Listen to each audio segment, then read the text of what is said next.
Hello, everyone, and welcome to the 48th Sons of Kojima podcast, also known as the SoKast. We have a very great podcast planned for you all today. My name is Alice, and I'm one of your hosts. I'm very happy to introduce you all to this great bunch of people here today. And first up is the master of peekaboo boxing and grippling, Che, also known as Retrospective PC. What's up? Oh, and next up, our resident soda expert, Dr. Fizz. I'm doing good. How everybody doing?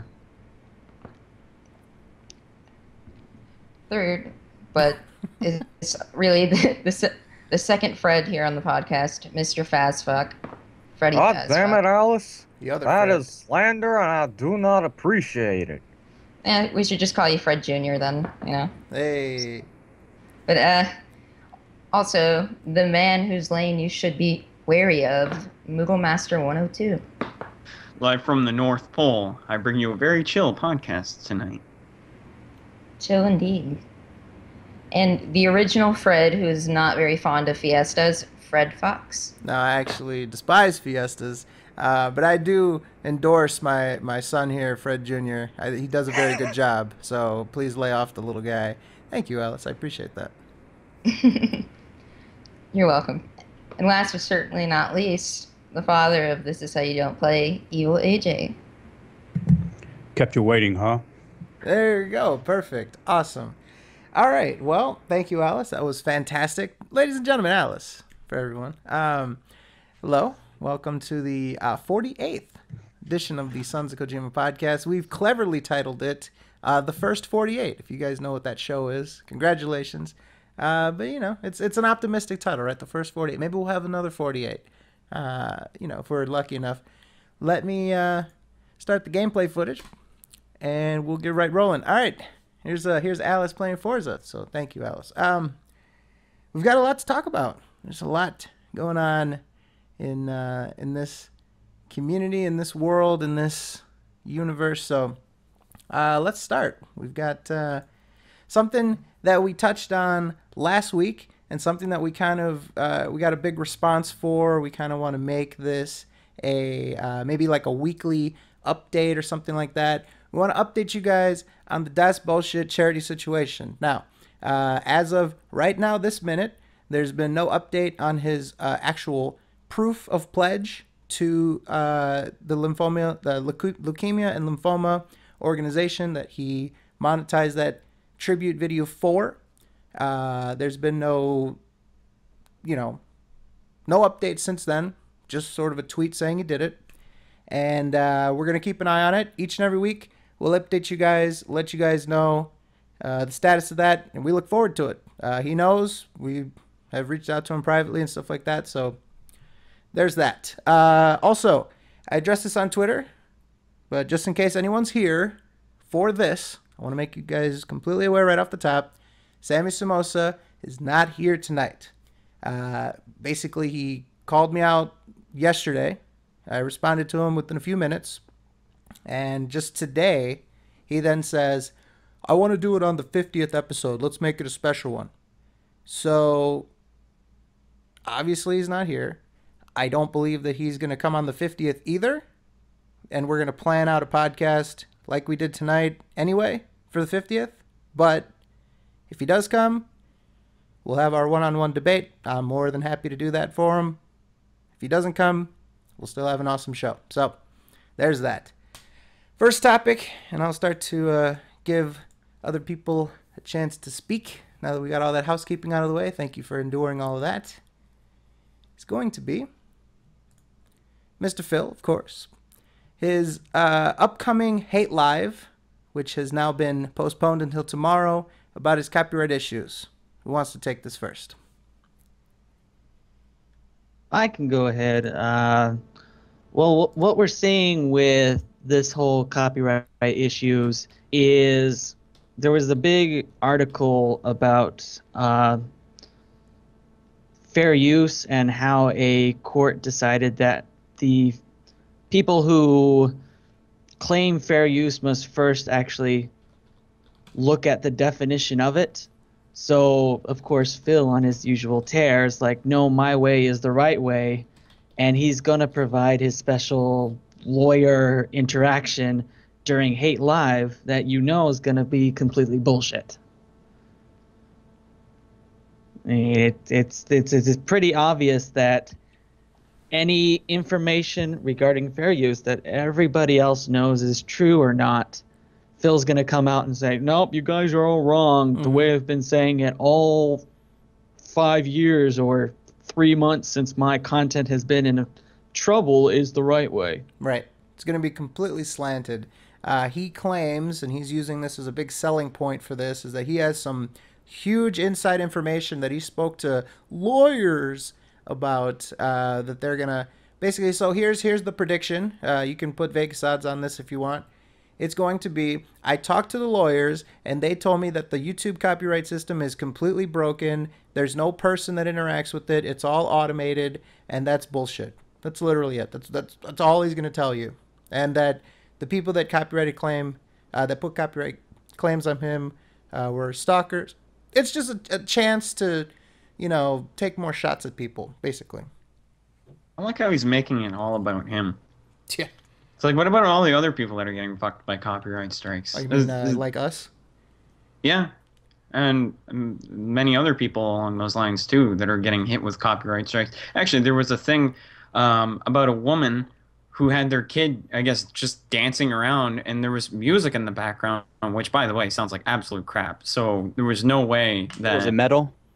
No, it's just some random song in the background, and Universal Music Group or some shit, I guess, copyrighted the video, and it got removed from YouTube. And then that woman actually went to court about it, and basically this fair use law was passed because of that whole thing. Yep.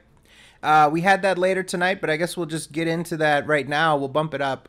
We had an article from Vice.com, a court rules because of this dancing baby video where there was a song playing in the background, which already is not, that happens all the time. You record a video, there's something playing on a car radio, there's something in the background. You're not really responsible for that. But anyways, a copyright holder must consider fair use before they demand a takedown. And that completely changes and puts the responsibility, it puts more of a burden on the copyright holder before you respond. It basically is going to cut down on abuse, in my opinion. That's because good. If you fight this, you can try to demonstrate that they didn't even, put a good faith effort towards considering copyright. Or That's sorry, good. fair use. Sorry, that they didn't put a good faith effort towards fair use. Because if it's a common sense issue, if you can see it and be like, yeah, that's fair use, then the copyright holder has failed to consider fair use. They were negligent, and therefore they're abusing it, and now they're doing something that's illegal.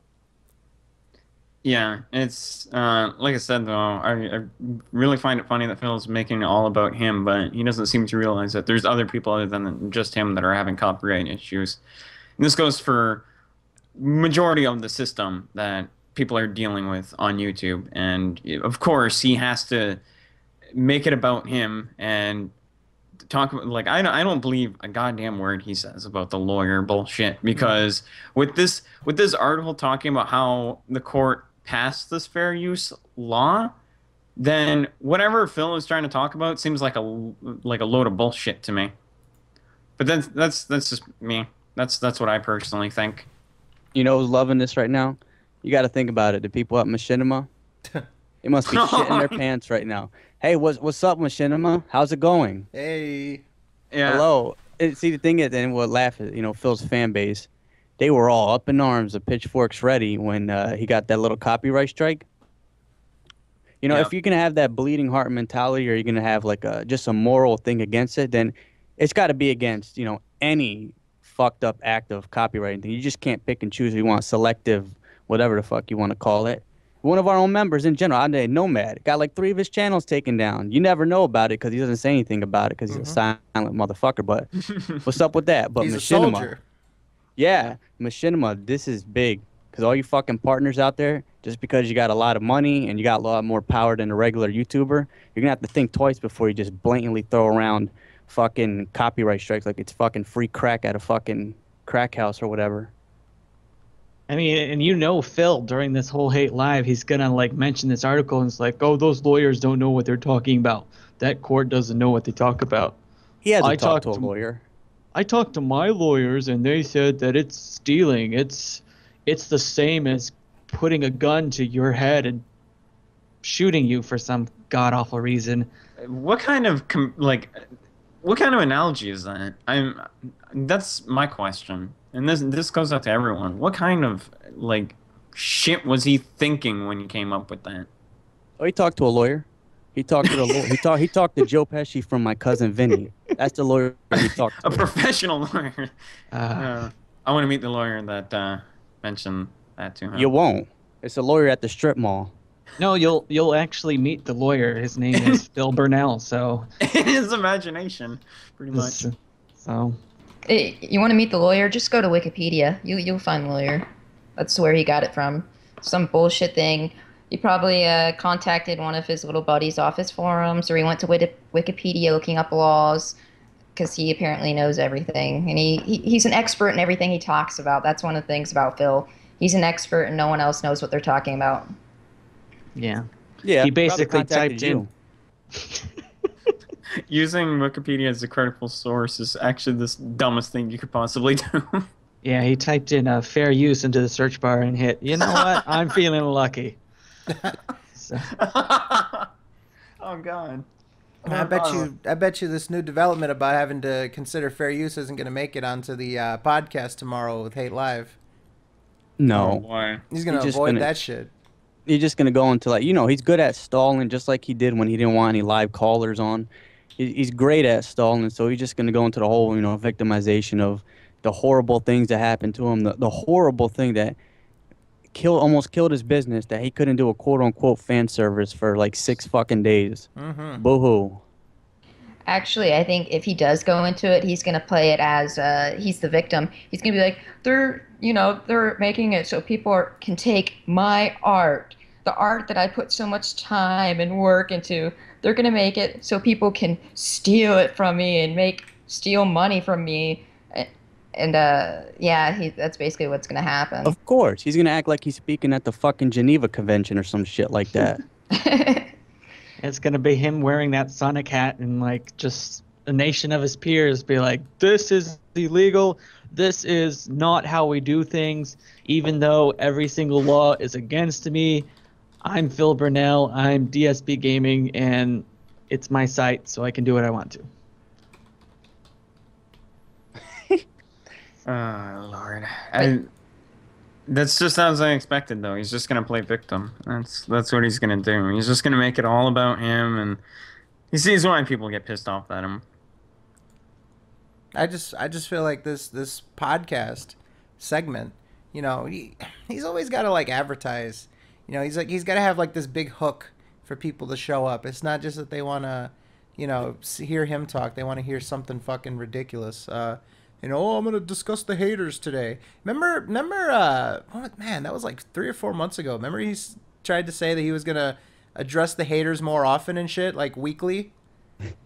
Remember that? It was that Hate Live where he actually talked about us directly, and then he was like, you might as well just call it Haters Live. That was back in May. It was in spring. It was in the springtime. I remember that distinctly because we were watching it, and we were in the Skype call, and he was like, yeah, I'm gonna, because we all knew, because he advertised, I'm gonna address the haters, and we were like, okay, well, let's check it out. And then he said some bullshit about us. And then he says, I'm going to address it a weekly thing. I'm going to be more aggressive with addressing the haters. And he never did it. The next week Wow. I remember Oh, yeah, I remember that. Well, you know what? I totally forgot he said that shit. What the hell happened? I don't know. Something happened. He just had, I don't know. It was kind of like with that thing that he did back in fucking December where we addressed it. We had to respond to the Hate Live. Just seems like every 6 or 7 months to try when things are going slow or whatever. He's like, I'm going to address the fucking haters and bring up the same point. He's Vince McMahon now. Hey. Who's the haters? Hey, guess what? We might get a back in the day segment. We might get it back in there. A week ago, I was talking to this lawyer, and she was kind of a chubby Hispanic, and she wanted my cat. Yeah, she grabbed my ass in the office and shit, in the back office. You gotta remember, Phil the ladies, man. Yeah, that's my favorite one. his job where he tossed salads, LOL. The job where he tossed salads at the mall. He went to the back office, and this Hispanic girl with huge tits grabbed him sexually in the back He office. tossed salads. He said he tossed salads. Yeah, that was his. Are you not? Wait a minute. What job? Where have you ever heard on their? Listen, can you imagine someone looking at a resume? I toss salads at the fucking mall. They're gonna think you're a dirty fucking piece of shit. Salad tosser, 3 years experience. Well, you see, he clearly didn't eat any of those salads. Yeah. That's not a job title. What do you mean? He worked at the fucking the counter making the food? No, it what was kind like of fucking? it was a mall. It was like a mall food. It was a food court restaurant that specialized in salads, and like they had all kinds of dressings and shit. You call it? My bad. Go ahead. I'm just confused. He like talked it up. Like it's like, oh, it's healthy. Like he always has like this condescending thing about unhealthy foods and shit. So he was talking about like, oh, there's like it was one of a kind. You know, there's fresh vegetables all over the place and all sorts of dressings and stuff like that. And yeah, that's what he said. He said he tossed salads. Literally, that's what he said. God. Well, that's why he couldn't get a fucking job till his dad got one after college, because he wrote on his resume, I tossed salads at the fucking mall for 3 years. Salad tosser. So he's very experienced at tossing salads. Yes. Wow, he's very experienced. I could imagine him putting that on his resume. Experienced at tossing salads in the mall. Oh yeah. I mean, that would. I never ate any of the salads, though. I usually stuck to the fast food. I'm pretty sure nobody's ever going back to that food court if they thought anyone was doing anything sexual behind a counter. Mm-hmm. Fucking piece of shit. But Watch, it's gonna be on the next DSP Tries It too. He doesn't we went back in time. He doesn't even get sexually harassed in his own house today, man. That's definitely a back in the day segment. If there's anything sexual, it's a back in the day segment. I kind of remember what it is, but I'm not too sure. What TV show is he gonna steal from this time? Oh yeah. That's his gimmick. Remember the laced weed segment? Yeah, where he did the South Park gimmick where you're shitting and throwing up, where you like have to keep turning around. Yeah. Ugh. So, anyways, that's what we're looking forward to. Unfortunately, Phil is feeling a little under the weather. He says that because of something he ate yesterday, which is going to air as a DSP Tries It on Saturday, which sort of gives a little bit of insight into the DSP Tries It. I was always under the impression that he did the DSP Tries It's like the day of or maybe even the day before. I didn't know that he would have it, that far out. 3 days, 2 days. So, yeah, he had something fast food related. I'm assuming he didn't say. I guess that's the big hook, too, is that it's a secret food item to be revealed on Saturday. Ate something. He believes that gave him some sort of flu or fever. So... there you go. I don't buy the whole well, you would think with Phil too. I mean, if he records a DSP Tries It, he's gonna put it out right away. Mm-hmm. He's not just gonna sit there and wait on it. Well, can you really blame the food? I mean, you got to look at him. He probably doesn't have the best immune system. I mean, and it is fall. People do get sick when when weather changes, especially in places where it changes abruptly. A lot of people get sick, but just to blame it on the food, I don't know. It's never his fault, dude. Yep. I could imagine on the DSP Tries It when whatever he's eating, he's like, before he actually gets sick, it's like 10 out of 10 would eat again before he actually gets sick. And from that'd be hilarious, honestly. Just so he could get sick, Mm-hmm. I just, I don't know, man. It just seems like his health is declining. Is that a fair statement? I mean, you never really, back in the day, I guess this will be the back in the day segment. Back in the day, he never really was sick. He never really called off and stuff. He might have gotten sick once in a while, a common cold or something like that. But the extent that he's doing now, he's constantly getting fucking gout flare-ups. I'm sick on my head. I can't sleep. I can't do this. I can't do that. He's 33, if I remember correctly. 33, I believe. 33 years old. He's not in very good health, and you can only, assume that he wouldn't be because, he lives a pretty sedentary lifestyle. he doesn't really get much sunlight. He sits at home all day. He kind of just leaves the house to go shopping and to go out to eat every once in a while. Maybe to take his girlfriend out to the zoo, for her birthday. But, these are all like rare instances. These are weekly things. It's not like he, is constantly leaving the house and getting any exercise, of course. So, yeah, it's like, when was the last time you, like, because he tweets about everything and you've never seen him tweet, oh, just had a really hard workout. No. I mean, if he actually does work out, he's going to be like, man, I just had a good workout. Oh, he's going to live tweet the whole thing. It's going to be all over his Instagram. I'm lifting up this weights. And we look at it. Oh, it's 5-pound weights. There you go, Phil. I'm going to lift it up, then I'm going to put it down. I'm going to lift it up, and I'm going to put it down. Those are 4 pictures. The only shit that he lifts is the fucking grocery bags whenever he goes shopping. That's if he goes shopping. He may just send Leanna, go get my food.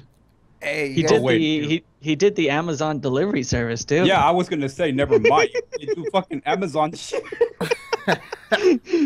So maybe it's lifting up the box when it comes to his house, but he never leaves the house. What are you talking about? He lifts up chicken wings and shit as barbells. Nice. What? You guys remember when he complained during PT about clicking R3? On the PS4 controller, I can't click R3. Can someone please? I know this was a while ago, but I'm still trying to figure out the full story of this. It happened. What the fuck was this about? The only man in existence, Phil, to get a fucking ankle injury from playing fucking something on the Wii. Please, if that's true, I swear to fuck God, I'm about to die laughing right now. I'm gonna be an obituary tomorrow. How do you fuck up your ankle? I know.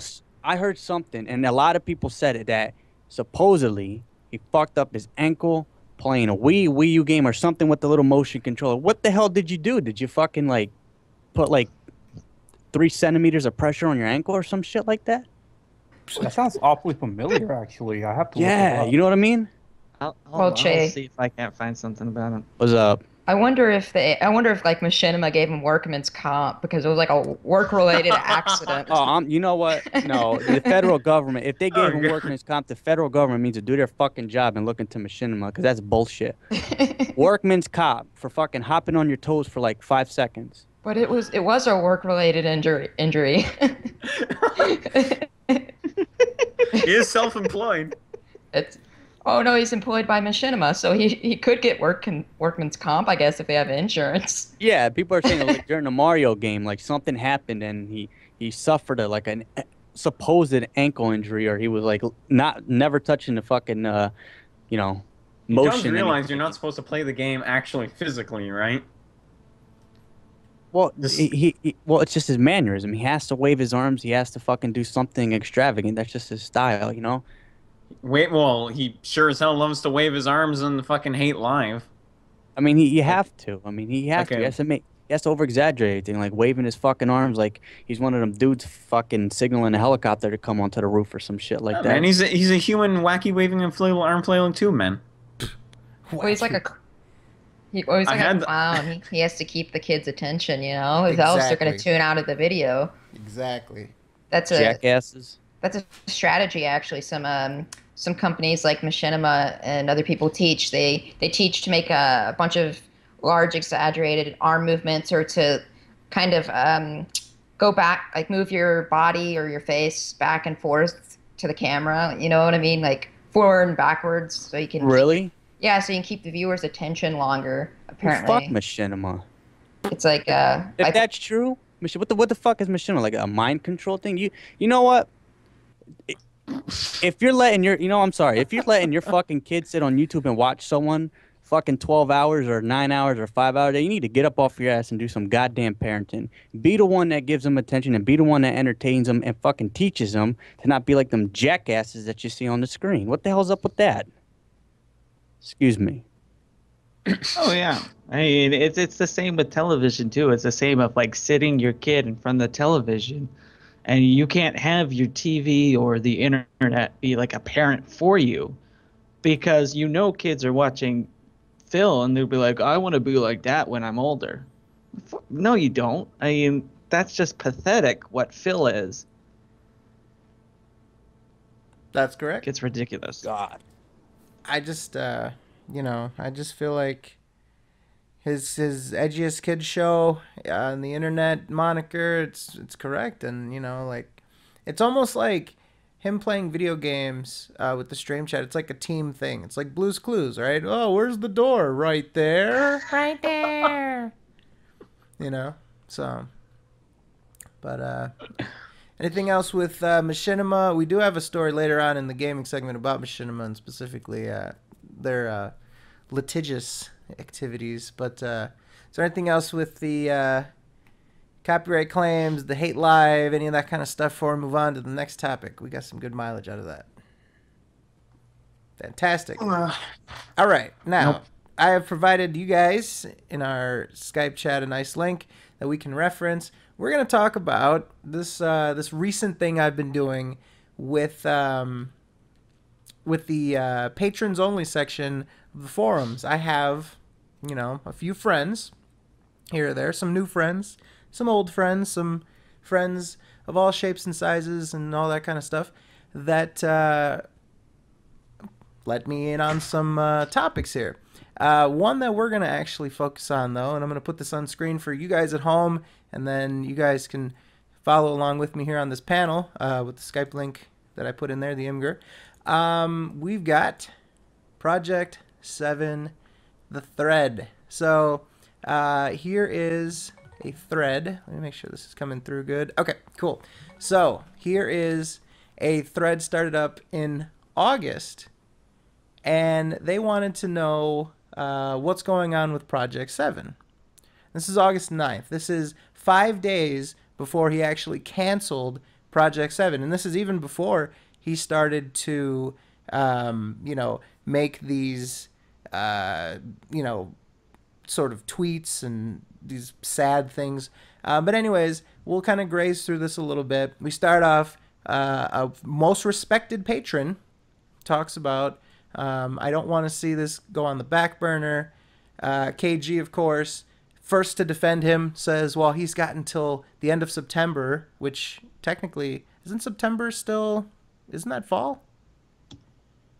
Yeah, that's autumn. Definitely. Yeah, it's just October semantics, is. but anyways, KG gives him until the end of September to meet his summer deadline. Phil chimes in with the douche, and keep in mind, this is the patrons only section. You have to pay $5 and up in order to get in here. This is not public to people unless people make it, and I believe it's their right to make this public. They paid for access to this. They can share what's on there. This isn't some top secret bullshit, although the staff would probably make you believe that there is some top secret shit going on in here. But anyways, Phil comes back with one of the most just arrogant things ever. I'm guessing you haven't watched any of my recent videos. This guy pays you money. He's such a fan that he pays you money every month. You're going to accuse him of not watching your stuff and being confused? Anyways, there's a section of Hate Live this week where I talk about it. In a nutshell, I'm taking a few days off this month to work on a teaser that will explain the premise of the show and introduce a new style of humor. So he actually admits here to his patrons that his teaser intro trailer thing was just going to be him explaining what it was going to be. Wow. So they'll pay $12.50 for him just sitting in front of the fucking camera? Oh my fucking god. Oh my god. He was going to do a $1,250 vlog. That's going to be like 7 minutes. But wow. This is one of Phil's biggest fucking problems. This is one of the things I took from this picture is that how he treats his fans, especially his patrons. He's just so arrogant. Oh, it is just... This is one of the reasons why his viewership has been declining steadily, well, even quicker and quicker over the last few years. It's just from how he treats his fans, whether it be on the forums or it be in the chat. He treats them like fucking shit, and it is just disgusting. It really is, especially his patrons. Like, those are the people that are like not just regular casual viewers. They're the people that watch most of his stuff and even fucking give him money. They go some of their hard-earned money they give to him, and this is how he treats them. It's just fucking pathetic. Now, what's really making me You laugh is expected that. less from him? Go ahead. I was just asking now. So you expected less of Phil to treat his patrons not like shit? No, this is just a prime example. Like, we don't get to see direct interaction between him and his patrons often. Like, this is the patrons only section. Yes. So he's talking one-on-one with them. We don't get this. This is like a special thing. So Yes. it's very just disgusting. You would think, since it's the patrons only section and he's interacting one-on-one with his patrons, the people that pay him, he'd be treating them better or go out of his way to answer their questions. But nah, he's just even more of a fucking dick to them. It's just surprising. Not only that, all right, two things I want to add on to that. Those are perfect points. I want to add on to that. Number one, he's discussing the top goal that he had funded last month. Again, he got this funded in July for him to take off the time in August. So he had already made the $1,250 by then. He's explaining his $1,250 top goal that he has the honor and the privilege to have funded for him to do this. Okay? Second of all, from my sources, I asked them to give me whatever is interesting. They were able to give me like 3 threads. He doesn't even interact much with his patrons. There aren't that many threads in there, and the ones that there are, he doesn't even talk in them. And these are the patrons. These guys should get priority. These are the guys that you claim are keeping you alive and letting you continue to do this as a business. But anyways, let me move on real quick. In a nutshell, I'm taking a few days this month to work on a teaser/intro/trailer, etc. video that will explain the premise of the show and introduce the style of video/humor it'll be. I hope to have this ready by late August/sometime in September. Once released, if people like it, I'll work on it more in the future and officially launch the series. If they don't, I'll focus more on other things, and any patrons who had wanted to be part of the show will instead be able to participate in either my upcoming Thanksgiving or Christmas specials, both of which I'm doing this year. The problem I'm having is everyone, in all caps, is pulling me in different directions. Some people want Project 7, while others want playthroughs, while still others want to see me try DLCs, etc. It's been the busiest summer ever since I've done this job, and I'm only one person. I can't do everything and please everyone. So if time is taken to do one thing, it means less/no time for others. I'd thought that I would have lots of time this summer to work on Project 7, but instead there have been pretty much non-stop projects/releases going, and the Patreon stuff has also kept me pretty occupied when I otherwise would have been free in previous years. So it's not working out as I'd imagined. Anyways, I'll have more updates for everyone in the coming weeks. Wait a minute. This was before he came out with that video. This is 5 days before he came out with that video. So he's telling everyone this and still having as a goal on his, 1250 or whatever the hell it was, that he was definitely for sure going to come out with something to show for Project 7. And I'm pretty sure something didn't mean to show a video, explaining what Project 7 is. Mm-hmm. Wow. Well, he's already laying the foundation down. Yes. And he was always very vague about what it was actually going to be. He never said like, "Oh, I'm going to do, some I'm going to do some clips. I'm going to do this, that." He didn't. He was always very vague about what this was actually going to be. He always said, "I want to do something. I want to put out something." But anyways, we move on. Mr. K. Gallion, in August 9th. You've always said that Patreon would free you from daily views so you could work on more creative projects, so I certainly hope Project 7 isn't just going to be swept under the rug. It sounds like you're already expecting it to fail before even starting it, which isn't like you since you've always been a positive person. What? Who have you been watching? The fuck's up with that? Like, holy shit. That is the dumbest thing I've ever heard in my life. Positive. Diaz positive. That was bullshit. We then move on. Mr. Cooper responds to that giant wall of text from Phil and says, "Thanks. No, I did not watch Hate Live yet. Have not had time." We have Atlas Telemon, all in good time. And now it's time for Phil. August 13th. This is the day before he cancels Project 7. Phil responds to KG's point about how Project 7, how about Patreon is supposed to free you from daily views, yada, yada, yada. Here's Phil's response. The problem is I'd hope that certain things would take off and that I'd have raised enough funds for a new camera, etc. Right now, I'm working with a camera that literally shuts off / stops recording within 10 to 15 minutes of filming.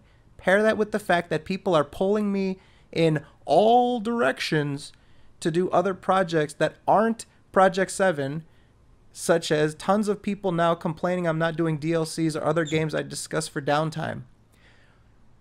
You already took that money, though. You already took $12.50. What does it matter what people are telling you? You already got paid to do the project. Now you're saying, well, I can do other projects instead, so fuck that. Remember what he said? On Patreon, you can't give donations back. That's a flat out fucking lie, because you have the information, you're in contact with everyone that donates, so you have a perfect platform. Their whatever information when it comes to donating, emails, PayPal's. You could have gave that money back if you wanted to. Mm-hmm. Other people done it. I just saw a video like last month, and I put it on my Twitter where someone, failed to, come up with that month's goals and offered a full refund to everyone that donated that month. Mm-hmm. He just wants to take this is, I love this. This attitude shows that he's been having this attitude for months. I don't think he ever had a clear thought in his mind that he was going to get it done. I love that he says flat out, I'd hope that certain things would take off in terms of I thought that I'd make more money off of certain playthroughs, and I thought I'd have enough funds to raise for a new camera. Don't believe him when he tells you oh, it's because I was so depressed and I can't sleep and I'm so stressed. That was all just to make him sound like a victim. He wanted that fucking camera. Che called it from the very beginning, and I'll give him credit again, as I have the whole time. Che, you were absolutely right. Project 7 was locked behind that camera. Mm-hmm. Yeah, I mean, with the camera, it seemed a little too much, 4K for, especially since he's not going to be going outside. There's nothing extravagant. All the special effects or whatever will be handled through different means, like a program on a computer. So it just seemed like he just tried to get the most expensive thing possible to have an out, so he didn't have to do this. But anyone with without the rose-colored glasses, whatever, could figure out that this was a scam from day one, because with Project 7, with something like this, you don't ask for it, before you don't not show anything for it and then expect money for it. Right. There was no pictures, there were no behind the scenes, there were no if it was artwork or whatever the fuck, when there was not even a script or not even a fucking detailed plan on what it was going to be about. It was just nothing. I mean, look at some of the dates in August, too, that he said he was going to take off for Project 7, especially the one day he's like, okay, today I'm going to work on Project 7, but now let's play the Street Fighter beta. Mm-hmm. Yeah, the thing that I always criticize Phil about is that if he really wants that camera, why is he wasting money on stupid shit? Like this year, as far as I know, he spent at least $150 on the Batman collection series from the 1960s. And not too long ago, he spent another $150 on a joystick that is compatible for the PS4 and PS3. He's spending money on all these crazy-ass shit. Why doesn't he use the money to save up and add it for the camera? Right. You know what I mean? Come on, dude. Having all these luxury items is fine and all, but, dude, come on. It's a lifestyle. He's got money coming in from those statues and those figures. That could have funded that fucking camera by now. You know what I mean? But that notice every time... He doesn't want to invest his own money into his own business. Sorry, Fizz, I'll let you go. No. He doesn't invest his own money into his own business. He wants other people's money into his own business. He could be selling these statues and telling people, you know what? I bet you he could have got away with that. I'm selling these statues and I'll use that money to buy the camera. And I bet you people would actually buy those stupid things. Yeah, and you notice too, every time he sells a statue and he's like, okay, I'm going to use it to fund other projects, the garage door breaks, I have to get a new air conditioner. It's all these adult problems that jump up. It's like, oh man, all of this profits from the statue have to go to this adult problem. It's the biggest adult problem? putting up blinds for your windows. Oh man, you got to get people for that. Oh my God! But the thing is with the statues, you know, if he can't sell them, he has no fucking. It's crazy. He has no fucking respect or any kind of conscience for people that are literally supporting him. Like, at least to do something to make up for it, to the statues that you can't fucking sell, you've been trying for almost a year. Why not just put all the patrons in a fucking raffle and ship them out to the winner? Mm-hmm. I mean, let them get something for their fucking money. They're not giving Project 7. So we'll move on real quick. It's taken us a while to get through this, but it's good that we're able to sort of dissect it as we go through. All right, I'll continue on with the post. Again, this is the day before he canceled Project 7. Earlier this year, it seemed common opinion that okay, they really weirdly worded that. It seemed common opinion was that people wanted me to work on other projects, classics / monthly montages, more edited reviews, non-gameplay series. Now take a look. The montages aren't getting any kind of viewership compared to earlier this year. They started at 20 to 30K. Now they can't even get 10K. And outside of reviews, which I do feel are a lot better now, I'm barely hearing anyone asking me to do other stuff. Can I actually take tons of time off to work on these projects when generally no one seems to care? I operate a business and have to go with what people will watch. Patreon has allowed me to have far more flexibility this year, but if overall my audience is saying do more gameplay, cover more games, etc., I cannot stick my fingers in my ears and say, but I started Patreon, so I'm going to do other projects you don't want to see because I said I would. That would be incredibly stubborn, ignorant, and would lead to disaster. But again, I'm still working on Project 7. I hope to maybe do some green screen stuff tomorrow. We'll see. Since when has he ever listened to his viewers? He's claiming he's listening to his viewers here, like I have to do what they want to see and what they want, but he's never done it. Like the games that were voted on didn't do it. Other stuff that people request, never do it. People wanted Project 7. Well, he didn't do it. Like Chase said, I don't think he ever went through with it, put it behind a camera, but he's never listened to them here, so, and he just kind of admits it. Mm-hmm. Or, I mean, never mind. He flat out says the views are more important than his Patreon.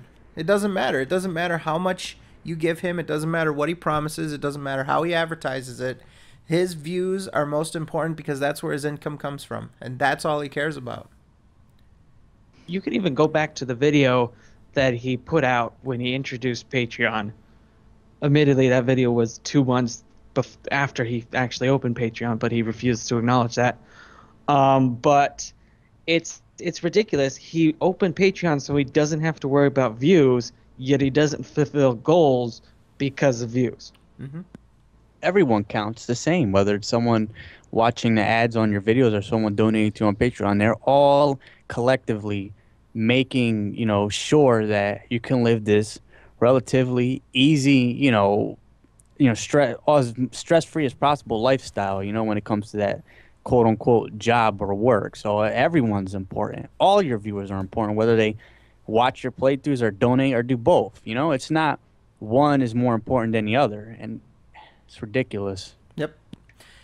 So, again, this is August 13th, and he closes this post again, like I said, I'll repeat. But again, I'm still working on Project 7. I hope to maybe do some green screen stuff tomorrow. We'll see. All right? And I'll slowly scroll down for dramatic effect. Dun, dun, dun. August 14th. Full update video revealing the game that was originally to be played in Project 7 and lots of other info, including the status of the show here. What the fuck are you doing? Why can't you just say that, you got to plug it as a video too to the patrons? Like, why can't you just say, what is that? I mean, they're there. They're paying you already. Why can't you just give them the fucking cliff notes? Maybe they're busy. Maybe they can't fucking watch it. Jesus Christ. Say, hey, do you guys, patrons, watch this video. The fuck? It's only 45 minutes. Yeah, Watch just the watch, video. Yeah, and I waste the first half. Literally, when we watched it, when we did a reaction to this for Project 7 Let's Endure, we had to skip the first like 20 fucking minutes, the first half of it, because he just blabbed on about, oh, it's actually Final Fantasy 7, guys. No, but it's a tactic. See, Phil, see what he's doing. He just, because, of course people can skip, but, most people, they want to watch the video through and through to see if they miss anything. He just, since this is something important, he's going to spend the first 10 minutes, whatever. He always does this shit. And it's actually fucking deceptive of him. What he does is he just goes on about bullshit. He waves his arms. He just, tiptoes around the topic, beats around the bush. And then finally, like when 10, 20, 30 minutes in, when most of the people just say, all right, I'm done, fuck this. I guess I'll learn about this later or whatever. Then he, it's kind of like that 40% bullshit, like 10% truth shit that people do, like disinformation. It's just wasting your time so you don't get to the important part. Mm-hmm. So there is the video. We'll move on into the post. Let me see if he said anything else after he posted that. Yep. Now let's get that world record for thumbs down. What a jackass piece of shit, man. Are you kidding me? Well, you see, Fred, the planets aligned and told him not to do it. Yeah, he's the ultimate warrior. The planets aligned, the gods from above have spoken to me and given me the power. Is he, man? Jesus Christ, man. Let's get the word. Why is he being sarcastic with his patrons? Those are the people that paid you. You're not just talking to the general audience now. You're not just talking to people that may or may not have donated, may or may not support you, the haters. With here, you're talking directly to your patrons, the people that are confirmed fans, if you want to use that, terminology. These guys are absolutely your fans. They're opening their wallets to you each and every month. And you're going to be sarcastic with them. Let's get the world record for thumbs down. No apology, nothing to these people. All right. We'll move on. First, you know what? Yes. That's that's kind of he wants to call everyone, sociopaths and psychopaths. He's displaying a lot of traits of a fucking narcissist in this group and someone that does not give a fuck about his audience. The most important people in this whole fucking thing, the audience.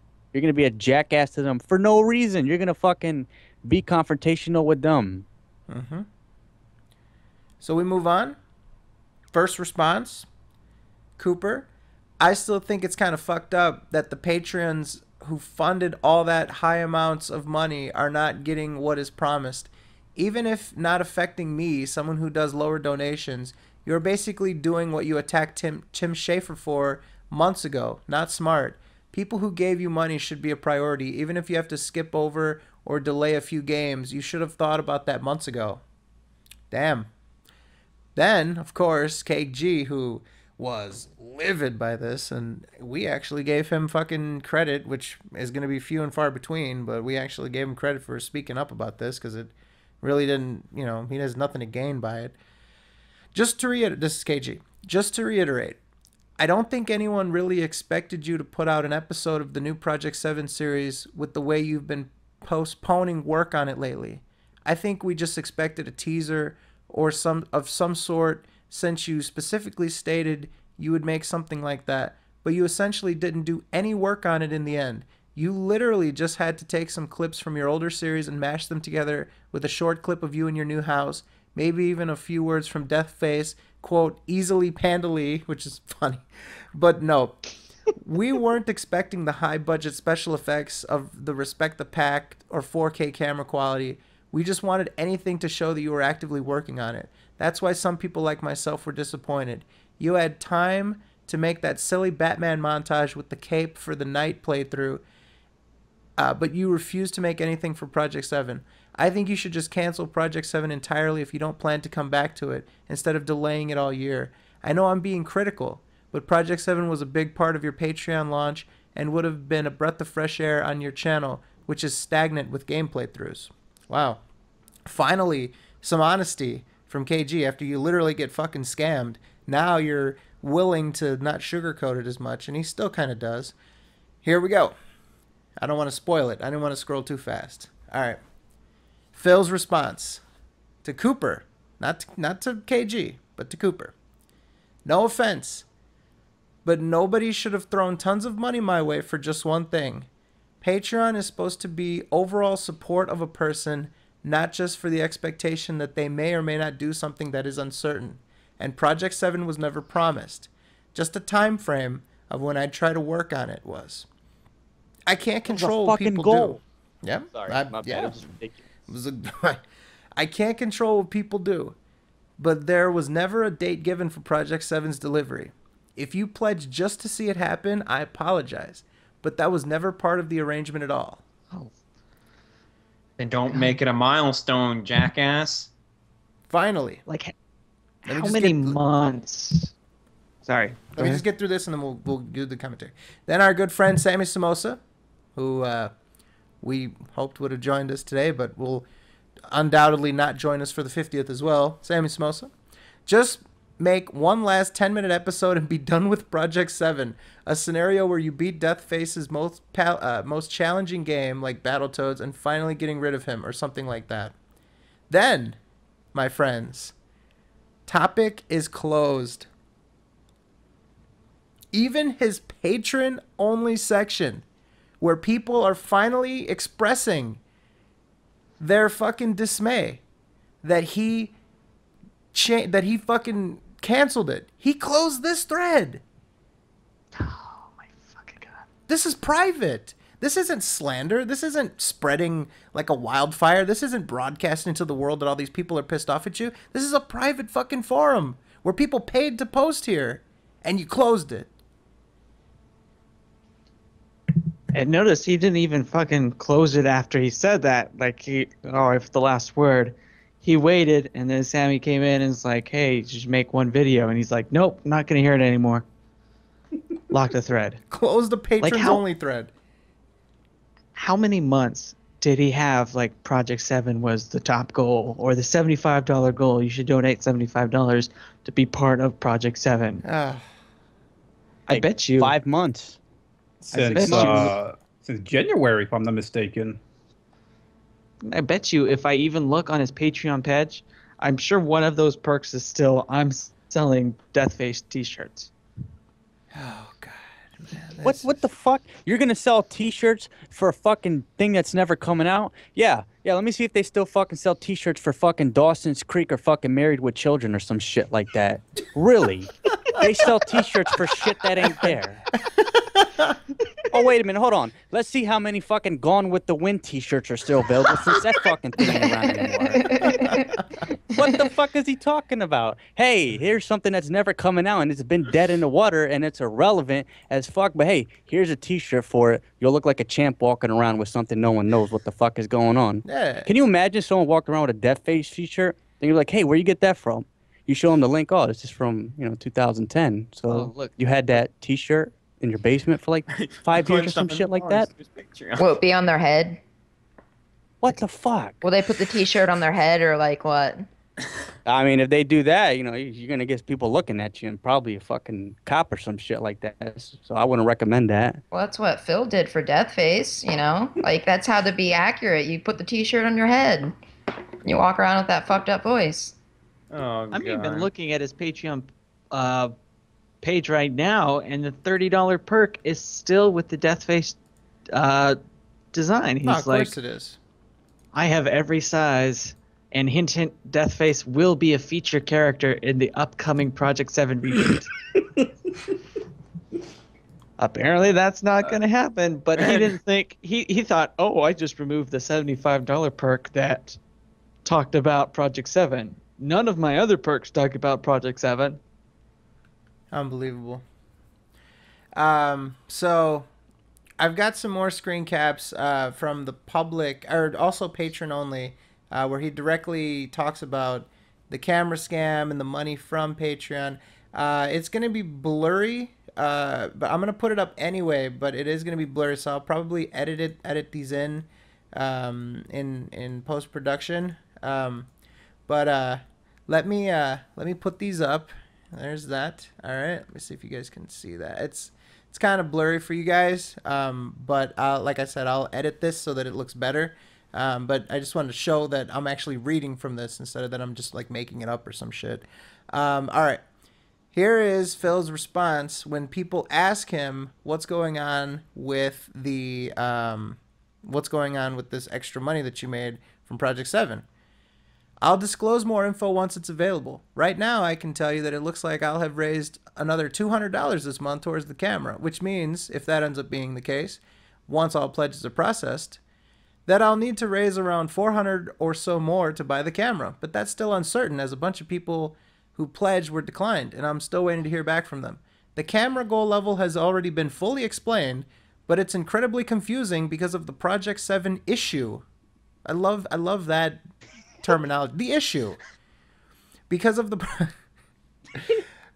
Project 7 issue that made me lower the goal levels for August by 250. The goal levels for September are going to raise back up to their normal levels, with the top goal being 1250, and so the camera will still be there. Will still be on there. But of course, people are going to be super confused when it comes to how much more is needed. I'll say as clearly as I can, if everything goes through as it looks like it will with August patrons, then I'll need to raise around another $400 in excess of hitting the standard monthly goal levels on Patreon to buy the camera. And honestly, I think we'll be able to do that by the end of the year, which would be a pretty awesome way to start 2016 with a new camera to mess with and start making higher quality vlogs. All right. So he's admitting right now that 250 was a coupon. It was a monthly promotion. I fucked you over on Project 7. I canceled it. That 250 isn't extra. It doesn't go towards the camera completely. It's just a coupon. It was a promotion. I get rewarded that month by you still getting me that camera anyway, if you guys are able to capitalize on that. That 250 should have been put towards the camera permanently. Where did it go then? It went into his pocket. He ended up pocketing the Project 7 money because he knew he wasn't going to get that camera anyway, but he wanted to disguise it as though he was trying to hook up his fans and make it up to them for fucking them over with Project 7. He pocketed it anyway. He's a scam artist. He could have made the money by now by profiting the money that goes beyond the goals. Yes. And what I don't understand with Phil, and I've said this constantly, that Phil he's literally doing Patreon the way it wasn't intended. What he's doing is, so he's got a standard 750, 1,000, and a 1250 goal. And every month he refreshes those goals. The problem with that is that provides a sort of stagnant idea for his fans, like, we've already made those 3 goals, I don't need to donate anymore. So instead of having like, okay, we've already have these 3 goals right here, I'm going to go ahead and have another goal so people can donate more and people can add to the already established total. It's, oh, we've already made these 3 levels, I'm just going to change them to whatever I want. Mm-hmm. And then you go call him out on that, and what he says is, oh, that's using to fund the other goals. Well, the other goals are already fucking met. By definition, they're already met. So he pockets the rest of it. Yep. Yeah, I mean, once it hits, for example, 1250, once it gets to 1250, you hit that goal. I don't understand where you're coming from. You hit the goal.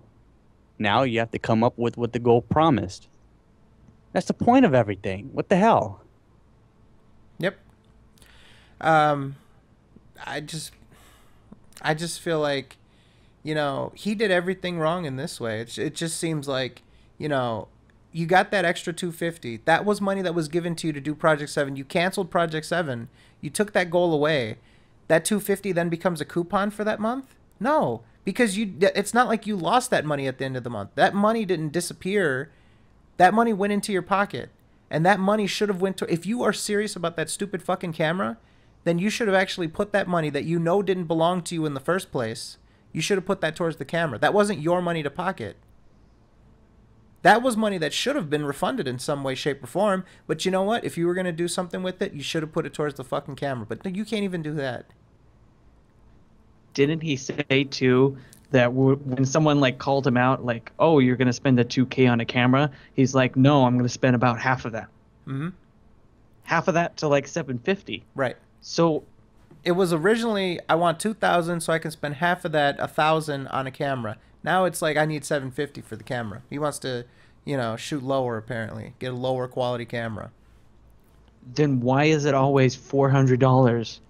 Well, here's the thing. He used to say I need 500 above my top goal. Here he's saying he raised 200, so now he needs 400. The fuck? What? Don't you mean 300? Like, and this is my favorite concept that he uses. His concept is that whatever the goals are, that money is non-negotiable. That money is like it costs him $1,250 to be able to do something, and it's an investment. There's no like, oh well, I raised $1,250, maybe I can put some of that towards the camera. No, this is non-negotiable money. This is money that he feels as though like is what cost him to do these things instead. You know what I mean? It's just and he has a business degree, and there's just constant like he's running this business to the ground, just realistically and logistically, the way he's running his Patreon invalidates his business degree to begin with. Yes. Maybe his shitty business is what originally got fired at his job. Yeah. I don't know. I'm just saying. He was pushing papers at a helicopter place. Maybe he told him to put the helicopter blades at the bottom instead of the top. I mean, hey, if you're doing math like that, man, I don't think any job that requires any sort of, calculating skills or any shit like that will keep you. I mean, just look at that. I don't know where the fuck he learned math. I don't know if he learned it in the Twilight Zone or anything like that, but that doesn't add up. Yep. I mean, if you come up with $1,250, you got to take that money and buy the camera. Yep. So here's the next screen cap. This one's a little louder. I hope you guys don't mind me reading all this stuff, but I'm just trying to convey like the camera scam updates. I'll try to get through this quickly. Here's the next response. Your math is absolutely correct, but the confusion comes in because I lowered the overall goals in August because I couldn't come through on Project 7 and now have raised them back up to normal levels for September. Overall, I'm looking to raise $750 for the camera. Typically, the top goal is $1,250 on my Patreon, which means if I had raised $2K in 1 month, there would have been an extra $750 extra for the camera. Now let's do the math. After July, it went from $2K to $1,853 because I had raised around $150 extra. After August, it went from $1,853 to $1,653 because I had raised $200 extra.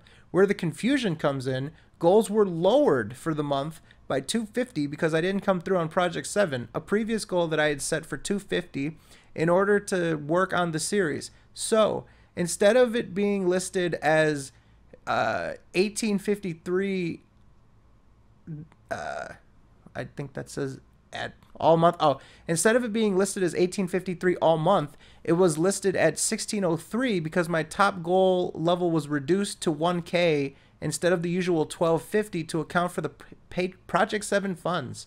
To clarify for August, I raised around $200 extra, above my top listed goal that month, so it goes towards the camera. So $150 in July, $200 in August equals $350 raised so far towards the camera. Since I'm looking for a $750 camera, that means I need to raise $400 more in funding. The confusion comes in with September's listing, which shows I still need to raise $1,650 total for the month in order to purchase the camera. This is correct because for the month of September, my goal levels have returned to their normal amounts, the top goal being $1,250. So in order to raise the $400 additional needed to purchase the camera, I need to raise $1,650 in total funding for September. Chances are this will not happen, and next month I'll lower that camera goal amount by however much I make extra in excess of the $1,250 goal. If you didn't know about the Project 7 thing, it would make 0 sense showing the camera goal going up, down, up again.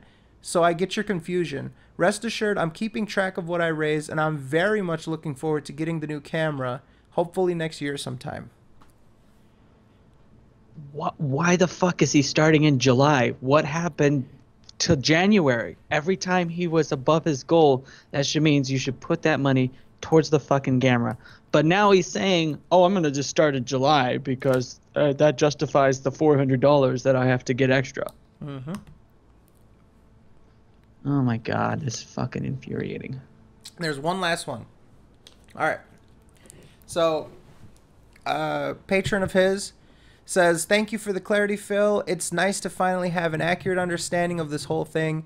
If I may, though, provide some food for thought here, I realize it's a little late now, but for the sake of clarity and less confusion, it may have been better for you to just knock off 250 from Project 7 from the camera and left the other goals where they were. Granted, it sounds like the numbers you provided would have been around $50 short from your normal top goal level, but everything would have been much clearer from the start." Okay? So basically the guy says you should have knocked 250 off, what we've been saying. His response to that line of reasoning: yes and no. If I had done that, I would have gotten complaints that I misappropriated money towards a completely different goal of something or something. At least doing it the way I did, everyone made out. This month's event will happen, being the Indy Marathon, plus money went towards the camera. Bottom line, when it comes to stuff like this, there's no right or wrong way to do it. Most people have given me the benefit of the doubt, as they know I've never lied, cheated, or stolen in the 7 years I've done YouTube. But there's always that other group that spins everything I do into something insanely one-sided and negative. Ultimately, putting off Project 7 was the right thing to do creatively, but they'll never understand that.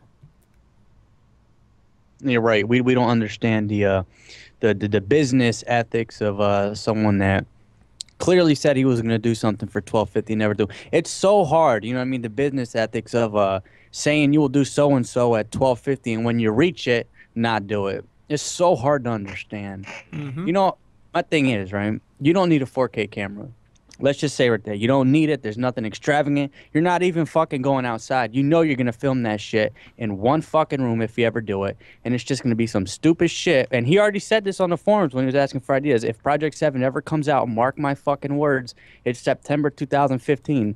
It's just going to be him in a fucking room being forced to play either Final Fantasy 7 or a shitty video game or a marathon of games by Deathface. That is it. This fucking 4K camera it's a scam in itself. It is such because you know he's never gonna get like 2,000, 2,500 a month or anything like that where you can quote unquote go buy the camera. So it's just gonna be that thing to just never happen. You know, it's like setting so high of a goal that you're never gonna reach it, but you can always pretend that you're almost there every month. I just need $100. I need $50. Well, something happened. I need $100 again. It's a fucking scam. Almost a year going on with this shit.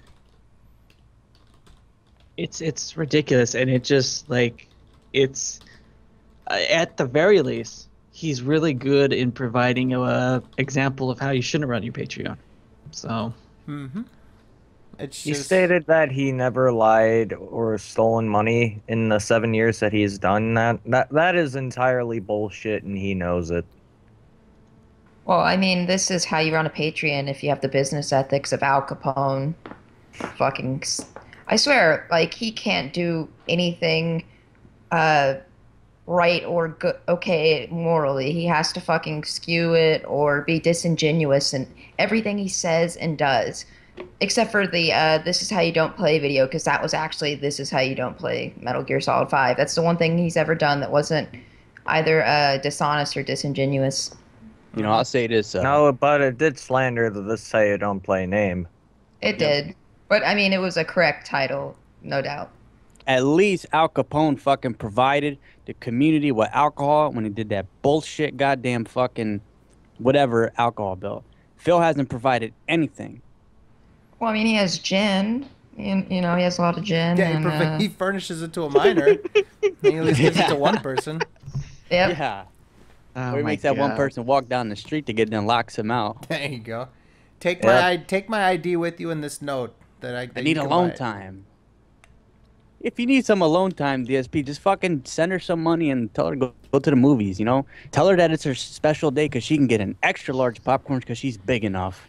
Well, she could, like, he could get a babysitter to take her to Build-A-Bear or something. No, no, listen, the problem is that I don't want her building or constructing anything because she had to get Phil to fucking assemble her Wii U for her. Yep. Okay, so there you go. You can't fucking plug in a couple of plugs and shit, so I don't want her constructing anything, especially not around me. Wait, this makes sense now. That's why he has the Ashley Madison account. Just so he could send Panda Lee off down the street to get some gin or to build a bear, and he can go on his Ashley Madison account. There you go. That's If how he he had found a her. Ashley, if he had a Ashy. fucking Ashley Madison. if he had a fucking if he had an Ashley Madison account, you're gonna see a lot of messages sent and none returned. Nothing in the Ooh. inbox. Damn. True. Some high quality slander right there. So what's your biggest achievement in life? Well, I was playing Super Mario Galaxy on the Wii and I kind of hurt my ankle. I was the 34th most viewed YouTuber in 2011. Oh, okay. That's nice. I stream on YouTube Gaming. What's YouTube? So, all right. Is there anything else we want to go over with the camera scan? I think we summed it up. I mean, he should have put the 250 win in his pocket officially. He gives a motherfuck about his patrons. He locks threads in private forums where the second they have an opportunity to express frustration and give it back to him and actually criticize him and express, their disappointment, he locks the thread. What kind of shit is that? Those patrons deserve to be able to vent to you about it. It's like he just doesn't want to hear any negativity. It's just, this is how it is, and that's it, He doesn't care. So, all right. So we've got one more pretty big segment to get to, but real quickly, I just want to shout out. I cured it with my brain for making Mario Maker. This is how you don't play. That was fantastic. So essentially, what happened, if you guys didn't know, he posted a thread on the forums, and he posted this video for Mario Maker showing all the deaths, just deaths, and he claimed that he titled it all weird. It was titled like all deaths of level whatever, and then we saw it and we commented. He said, "Oh, that was actually pretty good. It was a good This How You Don't Play." He then deletes the thread. He makes the video private, and he tries to get in this philosophical argument about how it actually isn't a This How You Don't Play, because This How You Don't Play is usually show him playing poorly, but this was just showing the funny moments, being all the deaths. So if I'm correct, it showed all of his deaths. Yes. So it shows him not And playing the only game deaths. correctly. It shows him not playing the game correctly. It just shows a montage of him dying. Yep. So perhaps you can say, this is how you don't play. Right? I mean, what else? You're not showing him dying than him doing good. You're just showing him fucking up all the time. Well, what else are we supposed to take it as? Nice try. Oh, I guess I cured it as a hater trying to get popularity off of Phil. Yep. I wonder what Phil has to say about that. So, and he almost killed him. He's slandering him. He's misrepresenting him. That should get copyright struck in. That video should be removed. He should be banned. He's now a confirmed hater. Unmodded. I mean, literally. All right. I want you guys, and this is, I don't want to turn it more philosophical than it needs to be, but I mean, really think about what is This How You Don't Play. This is How You Don't Play is essentially a montage, a compilation of him fucking up. This is how you do not play. This is the negative results of playing it incorrectly. Is that fair to say? I mean, and that is exactly what he did. Now, he didn't put in any skits or anything like that, but not everybody does. The people that are more creative, the people that have more time to put effort into it, the people that are, have, good ideas and stuff like that, they put in extra stuff, but it's usually in reference to what he's doing and stuff like that. Just because it doesn't have any extra stuff in it and just has deaths doesn't mean it's not a This How You Don't Play. My Hotline Miami This How You Don't Play is pretty straightforward, just the deaths. I mean, I put in a couple things here and there, but, that is, in essence, what a This How You Don't Play is. He put all the deaths. He didn't put Phil succeeding at the end, which would be a difference. Well, I mean, I wish I could just ask him. Well, what was your thought? I mean, you're a fan of Phil. You always rant about haters and people that make this I don't plays and DSP tries it. Out of all the fucking things you do, why the fuck are you gonna come out with a video showing him dying all the time? Don't worry about that. We got it, buddy. Yeah. What the hell? What kind of counterproductive shit is that? You are the fucking one of the worst people to have on the fucking fan base.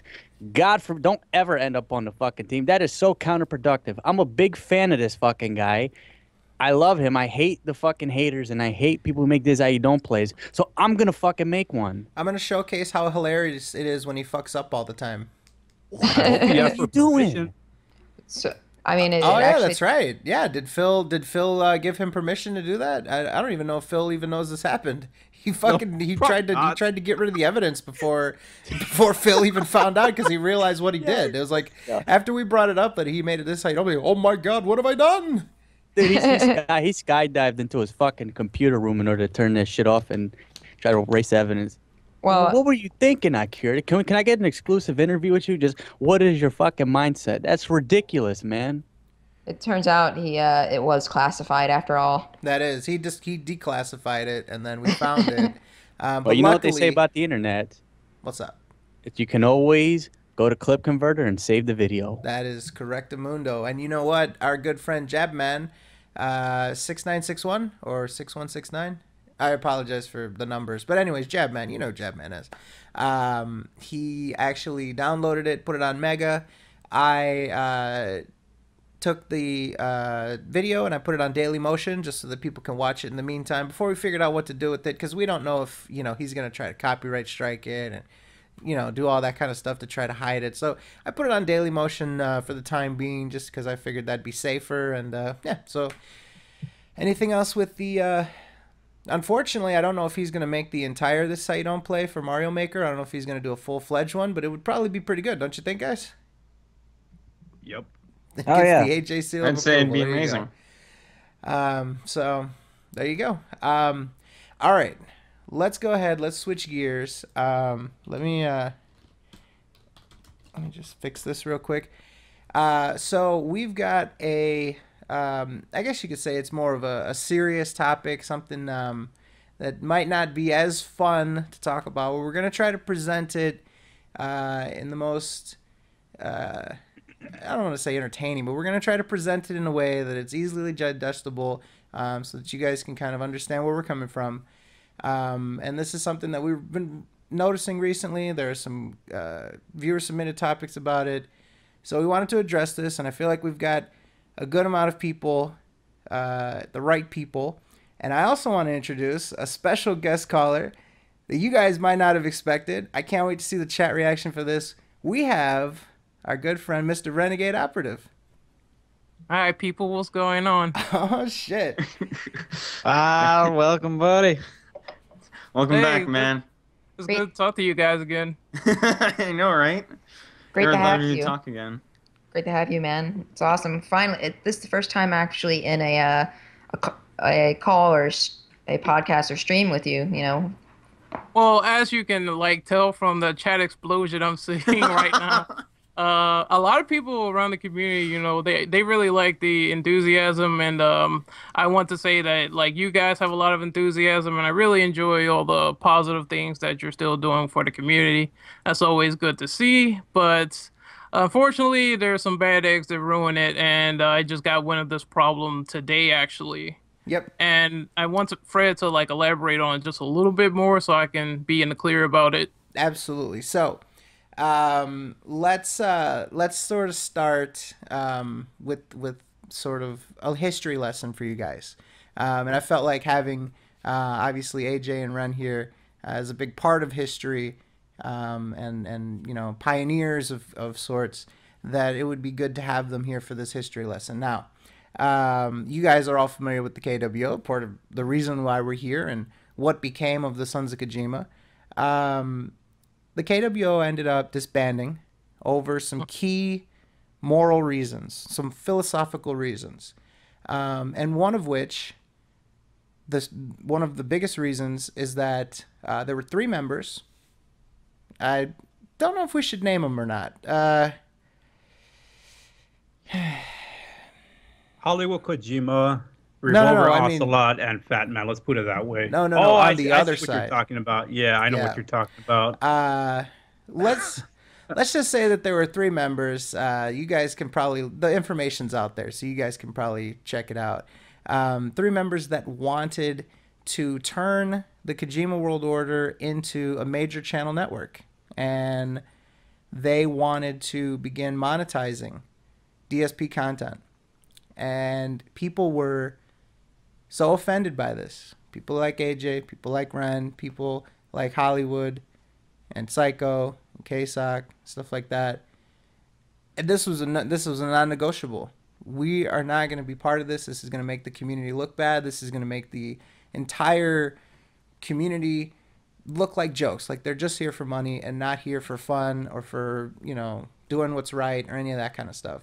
Tell us a little bit about that. You two, like the decision to break off from the Kojima World Order, stuff like that. Like, what was the attitude? What was the momentum like? Well, for me, it was pretty crazy because all I heard was just a lot of hearsay and a lot of arguing going on with things like the forums, and that's why I still think, if there was some forum ideas going on, that'll still be a pretty bad idea because there were a lot of people who were in it for monetary gain and a lot of people who just didn't really care in general. Like, there's still a lot of sociopathic people even towards DSP. Like, that's, not anyone good in the community, but I will say that there's been a lot of people that's been vitriolic to him and it's been really awful. But at the same time, I think that monetizing his content is wrong in my opinion because there's a lot of people that just really doesn't like it. It's like you're just not even trying to have fun at this point. You're just trying to make a quick buck off him and that's the end of it. So that's one reason I didn't like it. Another reason is the fighting got really ridiculous. And as I told Mughal before, fighting all the time, that's tiresome. A lot of people aren't going to really want that. So I was off of the forum for like 2 weeks. And I didn't hear anything about it until people were telling me, they're trying to make a MCN. I was like, no, I haven't heard of this until just now. So thank you for telling me. I'll be sure not to log in again. And then afterwards, Hollywood Kojima stepped in and he set things right with his pretty trolling antics. Which everyone is well aware of, and so far it went good from there. But to hear people still doing it in this day and age is kind of pathetic to me, honestly. AJ, anything you wanted to add? Yeah, it's crazy. I was not even aware of the stuff that was going on, and when I first joined up, I already became a freaking moderator. But the thing is that forums was never really my thing, and I knew that making a forums was a really bad idea to begin with. And when this whole thing went down, I actually confronted KSOC and Psycho about it, in which I never talked to them before. It was literally my first time. And they told me about this whole thing, and they have about probably like more than 2 gigabytes worth of evidence of all the shit that they've done, from corruption to playing favorites of the moderators, banning people unfairly, and etc. And when they told me everything about it, I totally agreed 100% with KSOC and Psycho. I mean, that was just ridiculous of what happened. I mean, wow. Yeah, I wanted to add, it definitely seemed like an abuse of power from some of the moderators there. I mean, we all know them. I'm not going to get into it, but the people that wants to know the information is out there. But it was definitely an abuse of power, definitely favoritism. It was definitely people not liking other people, and then they were getting in trouble, and then everyone was getting notified of it. So it was pretty much a shitstorm. Yeah, they were not even like following their own rules. Like, one of the perfect examples I remember is that somebody posted some stupid hentai or something like that, and obviously you would never post something like that in the forums, right? And so I think it was Psycho or something. He posted something as well as somebody lynching or something, but yet that one is bannable, but not hentai or something, like uncensored. So yeah, I think lynching was okay, but a Pokemon's asshole, that's pretty fine. I don't know what the fuck was going on in there, but it was pretty crazy stuff. Right. Yeah. So all this sort of came to a head. Obviously, the straw that kind of broke the camel's back was this, the forum antics, but also this notion of monetizing and how that can affect things. Why did you guys feel so strongly about the monetization? Like, what was the belief there, and sort of the people that broke off from it obviously was the vast majority. What was the thought process behind, we definitely can't monetize this stuff? Why it's such a big deal to you guys? You want to go, Ren? Yeah, I'll go first. Well, for me, even back then, it already existed with the detractors and all of that. That a lot of people didn't like us. So in particular, like one guy who really didn't like me, he was thinking that I was making money off DSP videos, and that's what everyone does. And then it just started to circulate into this whole mess of trash where people will say, "Oh, you guys are doing is just monetizing your videos." So I actually came out, and a lot of people on the King of Hate forums back then were talking about it. So I actually came out and made a video on it and say, "Look, my channel's not monetized. I'm not going to put money on this guy's content. If I were to do anything like that, it would definitely be on my own, because I feel my own content would have a lot of merit to me enough to make monetization." Right. And then it's just basically the reason I don't do it is because, those guys or whatever that hate us, they just want more ammo, more ammo, more ammo. So I wanted to deny them that privilege and also show that I'm in this for the entertainment. If I do fill videos, I don't want to get paid off of it. I just want to make people laugh. Right. So that was my whole mentality of going into it. You felt like it detracts from, it gives them ammunition to say that they're not doing it for any other reason than just to make money. They don't have a point. They're not trying to do it to entertain people. They're not trying to be funny. They're not claiming moral high ground. They're just here to try to make a few bucks off of Phil's name. Yeah, exactly. And it's a lot that correlates into Phil by doing that. See, Phil, he doesn't make quality content. He just shits out crap on a plate and he expects people to eat it. Mm-hmm. And that's how it literally goes. So I wouldn't want to like sort of fall into that same category where, I just pump something out and it's not good. I want to actually show my skills and show what I can do in terms of entertainment. So that's another reason that I do it, is to show people that, yeah, this guy's horrible. But at the same time, it's like, why would people want to go through his entire playlist of videos and watch all that stuff in the first place when it's actually just pretty easier to watch the This Is How You Don't Plays and get a good glimpse of how he plays the game? Yeah, that was one of my concerns about right there when I first made the This Is How You Don't Plays. It's, I guess you could say, monetization. Mm-hmm. I wanted to make sure that they were all disabled, but they were somehow still. I don't know if you guys actually witnessed this, where the This Is How You Don't Play ads were actually playing on Phil's videos. Mm-hmm. Did anybody ever saw that? I did not. I've never seen that. It literally played the entire video, or you had the option to skip the ad. And I think it also had ads on the videos, in which I have no control over, by the way. Right. As far as I know, they're all from Konami and shit. I could actually look at it right now if I want. I think you've shown screen caps. I think you showed screen caps before, and the fact that you've made $0 on any of these, especially the ones that have million views and shit like that. Yeah, I don't want the money. Like if I'm going to monetize any of the videos, which I don't even know how, by the way, it's going to be based on my own videos, not from other people's shit. Even though it's fair use, I just don't feel right about it. Right. Yeah, me neither. And I mean, let's be fair here. If anyone has the right to monetize of This Is How You Don't Play, it'd be AJ. You came up with the whole thing. You came up with the idea to even do it. And you feel strongly that it wouldn't be the right thing to do. I mean, I think that speaks a lot about, the spirit of this community and stuff like that. That's, people in the beginning, they looked up to people like you, like Hollywood, like these guys that were here in the beginning, and that's the example they went off of, and that's why these groups were created and all this kind of stuff, so that people of similar interests and similar mindsets and all that kind of stuff from all over the world get together, make friends, and have fun in this community. So we kind of covered, the splintering off. So essentially you had two camps. You had the people in the KWO, a small group of people that wanted to turn it into an MCN, start to make money, turn it into essentially like make the KWO like a hub for all different creators fill content so that people can just go to the KWO and find it immediately. Then you had obviously the people that were morally against it. They created the SOK. In a way, you can kind of say that the SOK was created to be against that. It was created against that idea of monetizing fill content. Is there anything else before we sort of move on to kind of current events that we want to talk about in terms of like why it was a big deal back then, why, you know, people would abandon such a great concept, such a great group? I mean, let's be honest here, the KWO was fantastic. You know, great logos, there were great sound clips and music and all that kind of stuff.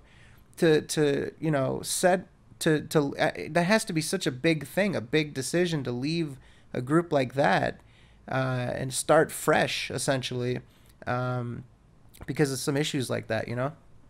Well, my thing about it, and this is just my principle, and I could definitely see why, and the people in the KW that felt that way did, if you're, monetizing essentially someone else's content, I don't see nothing wrong with, respreading someone's content so as many people can see it, or they want information or anything like that.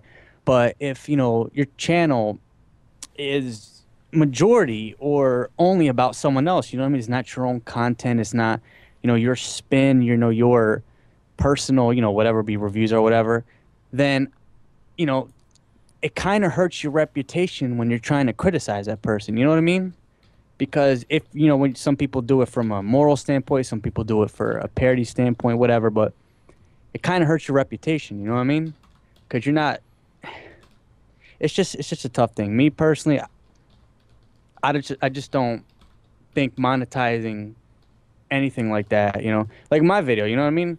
I'm not going to make a video about like taking someone else's content and just re-uploading it and just put ads on it. You know what I mean? Just don't think that's right. Especially if you're trying to get a point across, because that's going to poison the well. No one's going to take you seriously. You know what I mean? Right. But specifically with, I just wanted like the history aspect before we move on to like more. I just wanted to get the history from AJ and Ren real quick. Basically, if there was just anything else about why it was a serious thing to you guys and stuff like that. Well, I have like a small minor point, and that's the thing that AJ touched up on, which is the monetary ads that was from other companies and stuff like that. There were a lot of people who were even using that as ammo, saying, "Oh, you still copyrighted Phil's video." I'm like, no, like plenty of times, either Naughty Dog or like Konami would copyright my videos and then they will block it from certain countries. And it was like, well, I have no control over it anyway. It's not like I'm making a dime off of it. That's the developer's content, and if they want to put a claim on that, I'm not going to dispute it and put my channel in jeopardy. Right. So That's how I felt about stuff like that. Yeah, as long as my videos can be viewed by anyone, that's all I give a shit about. I don't care, making money off of that shit. Yeah, same here. So there was, I would say, a period where people weren't monetizing or trying to make any sort of money off of Phil. It was actually like an unwritten rule, I guess you could say. There were people that would pop up every now and then that would try it, and they would essentially sort of get, I wouldn't say shunned by the community, but people wouldn't take them seriously. They wouldn't want anything to do with that. I believe, I don't want to say any channels just because I don't know specifically, but I remember there was a popular channel that was like re-uploading Phil's stuff uncut and putting ads on it in the past. Not currently, but there was another channel that was doing that in the past. But generally speaking, before just recently, this was something that was, completely frowned upon, and people just weren't doing out of a sense of principle. So we move on to modern day, and we had a viewer submit a topic about this. We decided that, we should give our take on it because, it is a pretty big issue, and we would be kind of be doing a disservice to the community and, to everyone who sort of built this foundation for us to be here today and, to have this community and stuff like that, to not speak up about this. There is, unfortunately, there's this attitude that it's okay now to sort of make money off of Phil, and we have to sort of speak up. One person that we're going to specifically mention in terms of like monetizing and stuff like that, and we'll show the evidence here, would be a channel by the name of Ardenas. I don't know if you guys are familiar with this channel, but it's a person that essentially takes unedited videos, puts them up, and then monetizes them. And it's very distasteful that this person is doing this. Unfortunately, they, appear to get a certain amount of attention. It's weird because I never see people share Ardenas's videos. When you look on Twitter, there's familiar people that cover things as soon as they happen, and you never really see these people get shared very much. I've literally never seen an Ardenas video get tweeted around on Twitter, but somehow this person is quite popular, and I think it's because of the search results. If you look up DSP or Rambo or anything like that, they pop up very quickly. So I'm not sure how they do that, but this is a person that just flat out takes Phil videos unedited, puts them up, cuts them, trims them down a little bit, and starts to make money off of it. And it's just, we don't even know who this person is. Do any of you guys even know who this person is, like behind the scenes or anything? Nope. I've seen him in the search results, but I don't know who it is at all. It's like this guy came out of nowhere and decided to upload Phil videos and just for no reason at all monetize them. I don't understand that. I've never heard of this person until like very recent. I have absolutely no idea. Never heard of him. Yeah, it's really weird. This person like came out of the blue. I don't know when this person started doing it. I could actually look at the very first video they ever uploaded, or why he or she, whatever. I don't know. Why? What is? Okay, uploading whatever, videos or whatever, but monetizing essentially someone else's work. Why? I mean, is it really worth a couple dollars? My bad. Go ahead. No, I was about to say, I'm sorry to interrupt, but it gives Phil more ammo because I think he said something in the past about someone taking his content, raw content, and monetizing it, and he actually got that channel shut down, from what I remember. I heard about something like that, but I don't think it DSP Archives? DSP Archives, yeah. Maybe you think maybe that this person would be the person behind that? I don't know. Possible. I don't know. I feel like this. Like, well, let's not get that confused. There's that's totally different from the one on Twitter at Dragon Killer. Just so no one can get confused. Yeah, that is a completely different person. Dragon Killer's actual YouTube is Dragon Killer X on YouTube. So I don't think he does like DSP videos, but it's a completely different person. DSP Archives was just sort of created out of necessity because he, if you guys remember, he tried to call himself DSP Tex 2.0 when Tex went on his little sabbatical, and he had to change it. So, but as you can see here, I have posted up. There is not just a regular ad like a little pop up or some flat out video ad.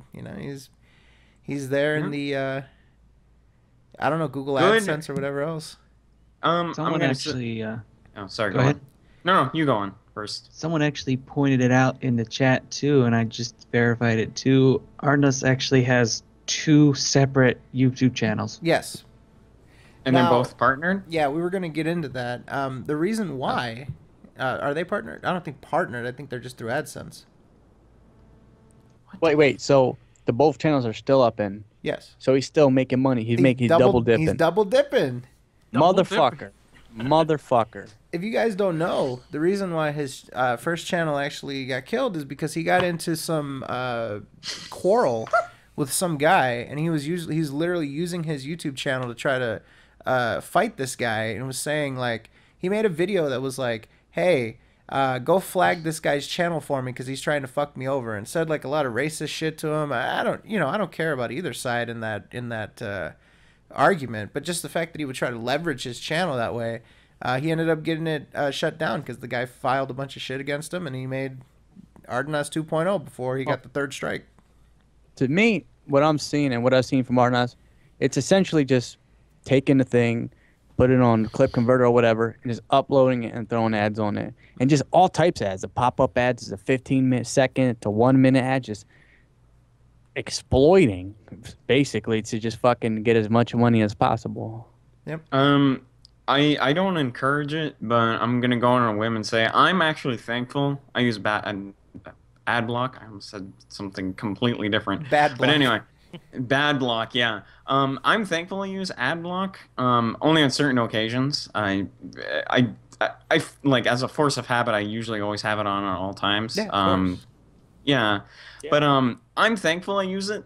I don't encourage everyone else to use it because it is like a lot of people do bitch about it. It's kind of a controversial I use it all program, the I time. guess, or whatever.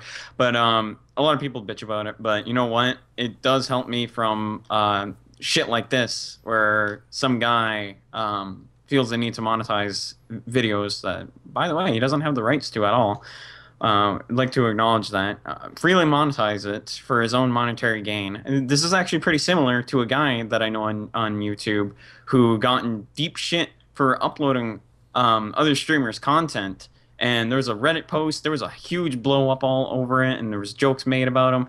And it was a fucking disaster. And this is exactly what this person's doing. He's pretty much uploading a streamer's content and freely monetizing for his own monetary gain.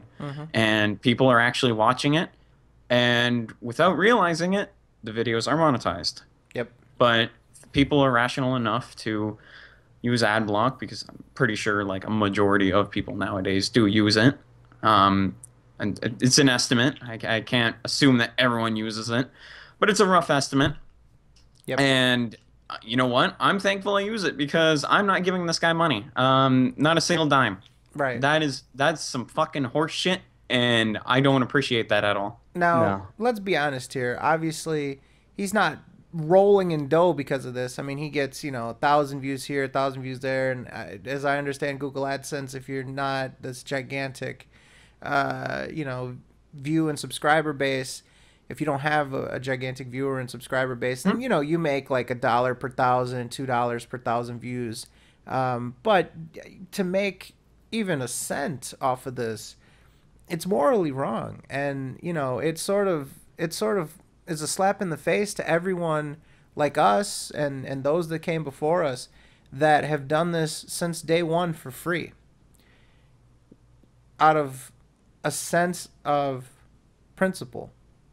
We actually, if you guys, don't know this, here on Hitbox, we used to have the community manager come into the streams all the time. He pops in from time to time now, but he used to check us out, and he actually PM'd me on, he whispered me in the Hitbox chat, and, asked us if we'd like to partner the channel.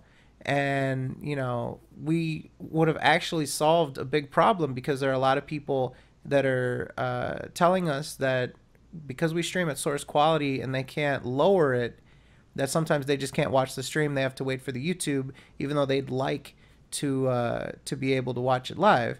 And that could have given us quality settings so people could have watched it at 240p or 360p or whatever they need to. But we said flat out, we don't want to do that because we don't believe in it. It would cause problems. It would make us look bad. It would make us look like we're just doing this for money, like we're trying to become famous, like we're trying to become YouTube personalities, and we're doing this for ourselves, when we're just doing it for fun and to just make people laugh and entertain people just for the hell of it, for fun. And it's just it's frustrating, and it's very disappointing. And it's sort of, it's like building a sandcastle, right? We work so hard over all these years for free. And if I say we, I mean everybody, the entire community. They work so hard. And it's just like a tidal wave coming in and blasting over that sandcastle just because they want to selfishly and inconsiderately make money for themselves. Personal gain. that's not what this community is about. It's never been about that. And for some reason, nowadays it's okay. And I, me and my friends here and everyone that I've talked to, basically, we think that's a bad direction, and we just hope that maybe by speaking out against it, that maybe some people will think about it, and hopefully we can, at least give our side on why we think that this could be a problem and why this is a bad trend to go down, because it takes a really long time to build your reputation and your credibility, and it takes a very, very short amount of time to ruin it. It takes an instant for you to ruin that. Yeah, and like there's people that I support in high regards, or I'll turn off my ad block because they deserve the revenue from it. But with people like this, especially because they're uploading someone else's content and profiting off of it, that's just wrong. Like, really wrong. I think it's personally disgusting that someone could get away with this and people will still watch it no matter what. I just don't understand. I mean, it's cool. People are watching it because it's Phil stuff, but people need to realize that this guy is profiting off of those videos. Right. Every single one of them. You want to say something, Che? I felt like I cut you off. Yeah. No, I'm just saying. I'm feel strongly about this. I don't think that you should profit off of someone else, basically. And I understand that a lot of us don't accept it when Phil's doing it. So I'm pretty sure everyone, a lot of people feel strongly about this, and we just want to talk about, understand where we're coming from. You know what I mean? Right. Us personally, it's such a strong issue for us because it is something. I mean, if you really think about it, and if I ever do something like that, then you have all right to roast me. You have every right to fucking shit on me all day, every day about it. But so I'm not just, being selective here. Re-uploading someone's work and putting ads on is just bullshit.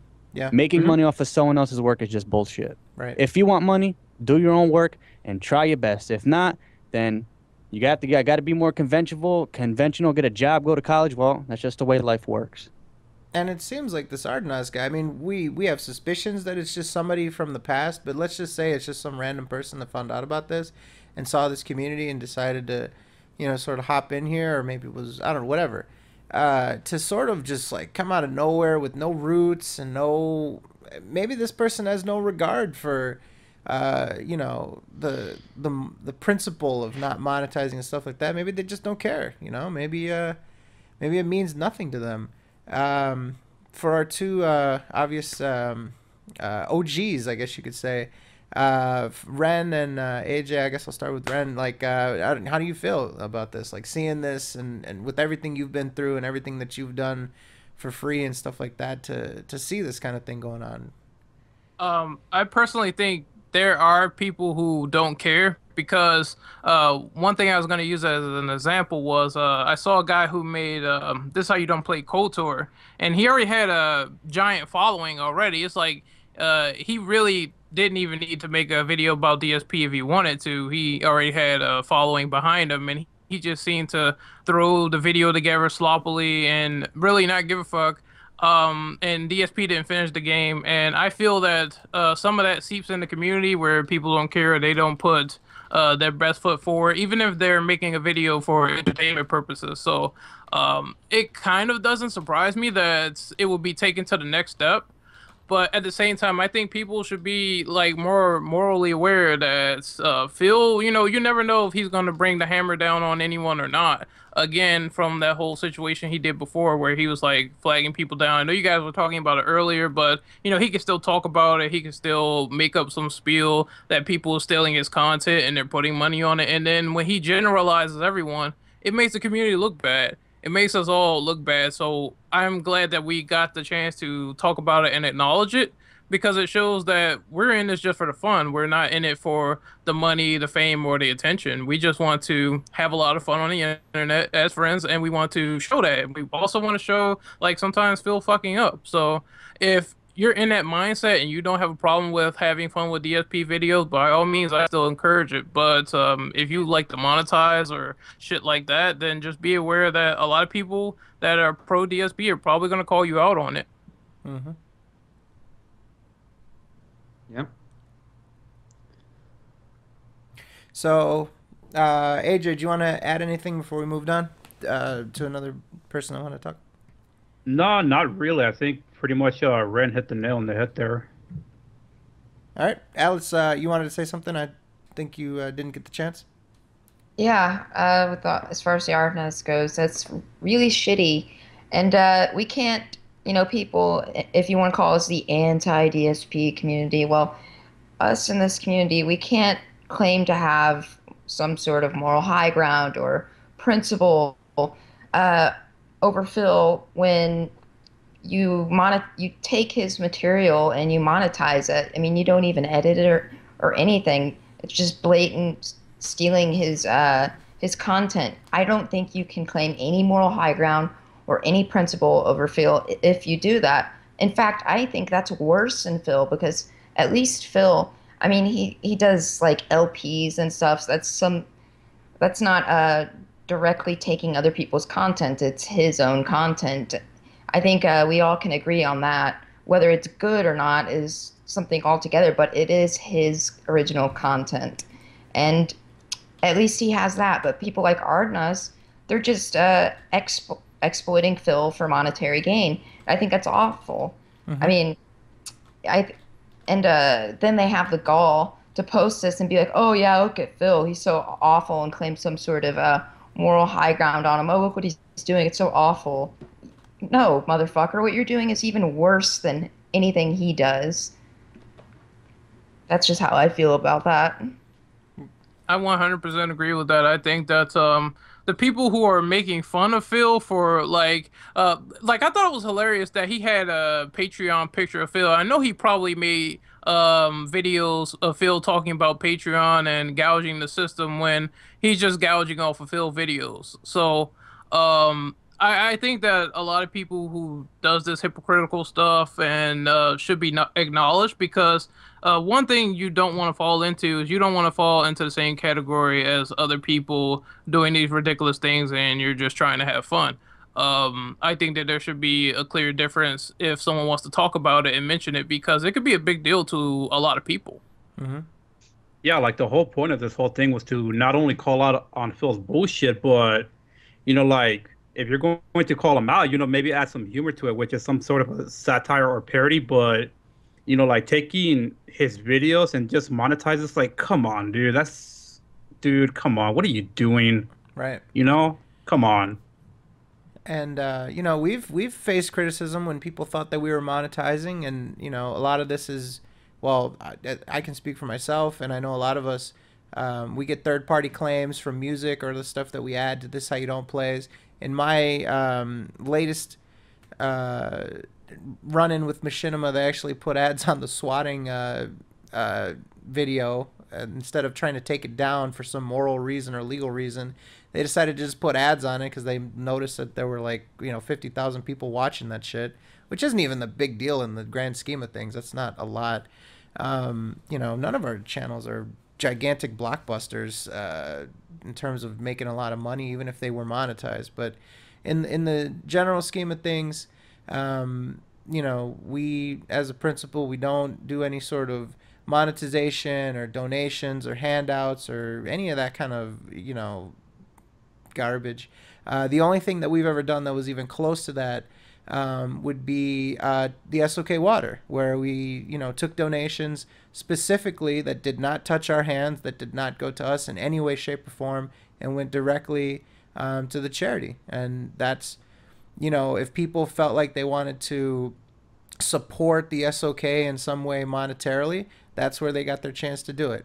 But a lot of people donated for different reasons, either because we were going to do stuff, or because they felt strongly about the cause, or again because they just felt like, oh, I like the SoK, I wanted to give back to them and support them in some sort of way. That's where they did, to the SoK water, because we could never feel good about taking handouts or putting ads or doing any of that kind of stuff. Because that's not what this community is about, and that's not what this whole thing is about. And we're here not for profit, not for any sort of monetary gain or to better ourselves or any of that kind of shit. We're here for the fun of it, for the social aspect, for friends. You know, it's disappointing. I don't want to say it hurts because I don't want to seem like I have that much of a vested interest, but it's really concerning for people that are making money off of Phil. And I just, like, again, the point in addressing this was, you know, we feel strongly about it, and we figured that maybe if we can present this in a way that doesn't look like it's slanderous, maybe if we can we can actually, you know, instead of making a video on Ardenas and showing, you know, the evidence and it being, you know, really straightforward, that you could hear us talk about it. You can hear how we feel about it. We can get people that are legitimately part of the history of the KWO, the SOK, all that kind of stuff with AJ and Renegade here, which, again, thank you guys very much for being here for that. And I don't know, I hope that, you know, this wasn't preachy or anything like that. It's just, you know, if we're going to call out Das for doing immoral shit, if we're going to call out DSP for doing immoral shit, Des bullshit and all that kind of stuff, if we're going to call out those type of people, we have to be morally consistent. And if we see something within our own community that's fucked up, that makes us look bad, that, you know, destroys the reputation that we've built over all this time, then, you know, we should be able to address it, and we should do it in a way that's not, you know, perceived as some sort of call out. Talk about it reasonably, rationally. We're not yelling at somebody. We're not talking down to somebody. We show our evidence. I figure maybe that's the best way to go about it. So, yeah, does anybody else have any other stuff that we want to add in before we move on to just general gaming topics and get off of this topic in general? I think that would be all on like my behalf about it. I think that you know, if someone does something wrong in the community and it has a chance of projecting back to other people, then I think it deserves to be discussed, because, as I said, being lumped into that same category, sometimes it really sucks. I heard some of the nastiest stuff I seen on YouTube comments that were just very, very falsified, and I felt I had to clarify on some of it. That's why I made a video on my channel not being monetized, so people can't keep constantly saying my channel is monetized. You just make money off field videos, when that's not the case at all. And Fred, I think you're right that we need to be morally consistent. I mean, we can't just call out, say, DSP or Daz bullshit for antics like this, whether it be like exploitation or monetizing things that shouldn't be monetized, or, you know, say Daz bullshit's charity effort. We can't call out people for that, claim have moral high ground, or to have principles. You know, if we don't call out people like that in our own community, it may, like you said, not hurt like more, because that's kind of being dramatic in my opinion. But it does seem a bit worse. I think it's hypocritical to try to call someone out on stuff like that, but be doing it yourself, as Ardenas is doing, and I think that makes him even worse than them. Mm-hmm. We never want to have a time where Phil can say the only reason the detractors are doing stuff is because they're making money, because at that point we lost. If he can credibly say that to his fan base, and for them to look into it and say, oh yeah, look, they are, then we've lost. We've lost the ability to try to speak to not just ourselves, but also, you know, over the years, by being, you know, fact-based, evidence-based, we're able, there are so many people that are part of the community now that were strong Phil fans. You know, Kless was doing all sorts of fan art and stuff like that. Drillbit was one of the most loyal mods that he had. And the list goes on and on. There's so many people that, just by us being reasonable and level-headed and just showing everything that we're trying to demonstrate with proof, that eventually say to themselves, yeah, you're right. How can somebody then be welcome to this community when they get the impression that it's all just a ruse for money, when it's all just a ruse to you know, for self-gain, for self-interest. You can't. You have to. If we're going to criticize somebody, like we do often on the show, we're not going to, I mean, you can't really deny that. I mean, we spend, you know, half of the show giving criticism to somebody, parroting somebody, making fun of somebody, whatever you want to call it, however your view of it is. How can we not have clean hands? You know, how can we have this reputation that we're here to monetize and stuff like that? It just doesn't work. And yeah, that's I think we covered everything. Is there anything else that people want to add in before we move on? I got nothing on that. Like I'm just tapped out because at this point I think that we all got it across that our standpoints on it are, you know, we like to have fun with it. We don't want to just run into the ground and try to make a quick buck. And if we're going to do something, we're going to do something probably positive with it. That's why the whole water charity thing existed. And, you know, for the longest time, a lot of people even got that misconstrued. They said that, you know, the charity was just for financial gain. That's it. And that Yeah. Fred was a thief. Yeah. I had the accusation that I was stealing money from the charity, flat out from the charity. Yeah.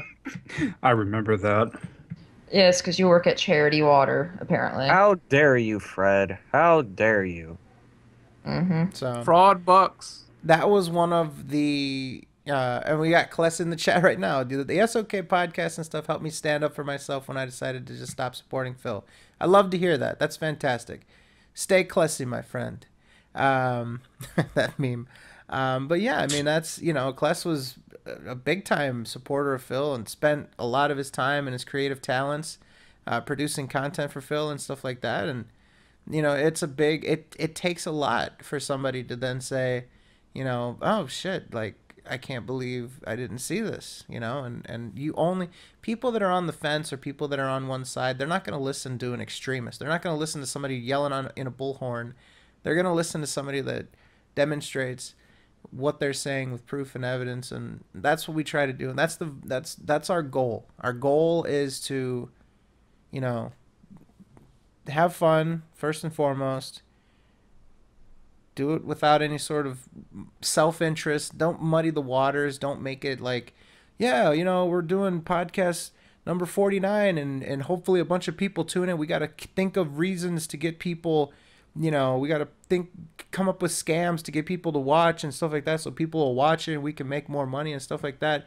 We got to do giveaways and promote them ahead of time so that people will show up and all that shit. We don't do that. I mean, we do everything as ethically and as I don't know, as we try to keep people in mind before ourselves, and we just hope that people will follow that sort of philosophy, and we hope that this trend of making money off of DSP doesn't continue, and we just hope that people will sort of honor what they used to, that this doesn't become something.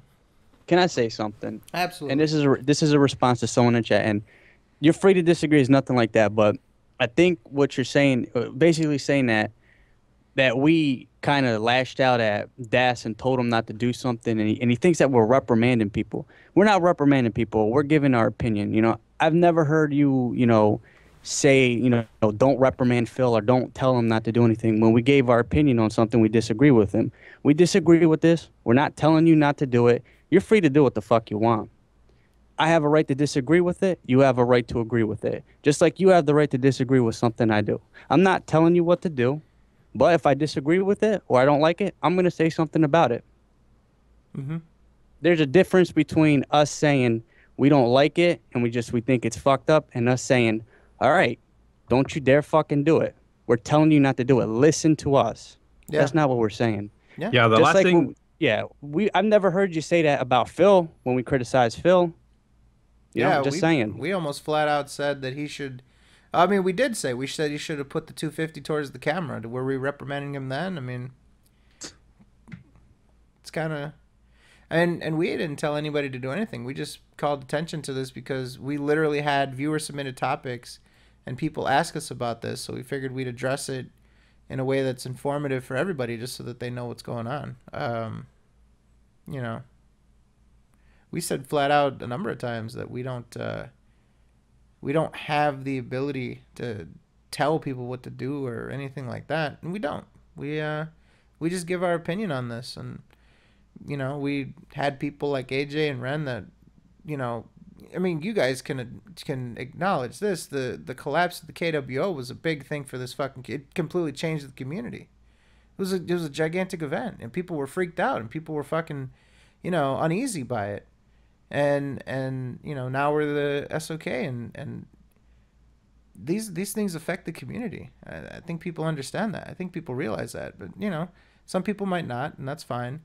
But, you know, I agree with you, Jay. I mean, we didn't tell people what to do, and we could say our opinion, and we didn't tell people. You know, we could have said, oh, the SOK officially announces a boycott of Ardenas or some shit like that. We didn't. We just said, hey, this is what happened. This is how we feel about it. You know? Yeah, expressing our disapproval of the shit, you know. It's criticism. Yeah. So. Yeah, like attacking the guy would have been a totally different story, which is some of the shit that Phil did, like sending people after other people. That's not criticism. That's just flat out being a dick. Oh yeah. Well, we never encouraged people to go and attack Artemis, did we? Nope. No. And there's this this idea that some people were saying that we're trying to monopolize criticizing Phil, like, oh no, if you criticize Phil, it can only be in this one way, and that's not what we're doing at all. We're not demanding that people do anything. We're not telling people what they should and should not do. We're just criticizing people for what they are doing, or for what they're doing. We're not telling people, oh, no, don't do that, or demanding anything, or telling people to attack Ardenas. We're just giving our opinions on him monetizing DSP videos. And it's not like he edited or anything. They're literally just ripped straight off DSP stream. We're criticizing him for monetizing him. We're not demanding anything. We're not telling people to attack him. We just think it's shitty. That's all. Nothing more. We're not telling him how he should criticize Phil or anything like that. All right. So, I think that pretty much puts a bow on it. So, yeah. Is there anything else we want to put in before we move on to gaming topics? I think we're good to go. Fantastic. Yeah. All right. So, let's start with something relevant to Metal Gear Solid in general. Let's start with Fox Engine director has left Konami, and that most likely being one of several departures. The gentleman's name is Julian Merceron.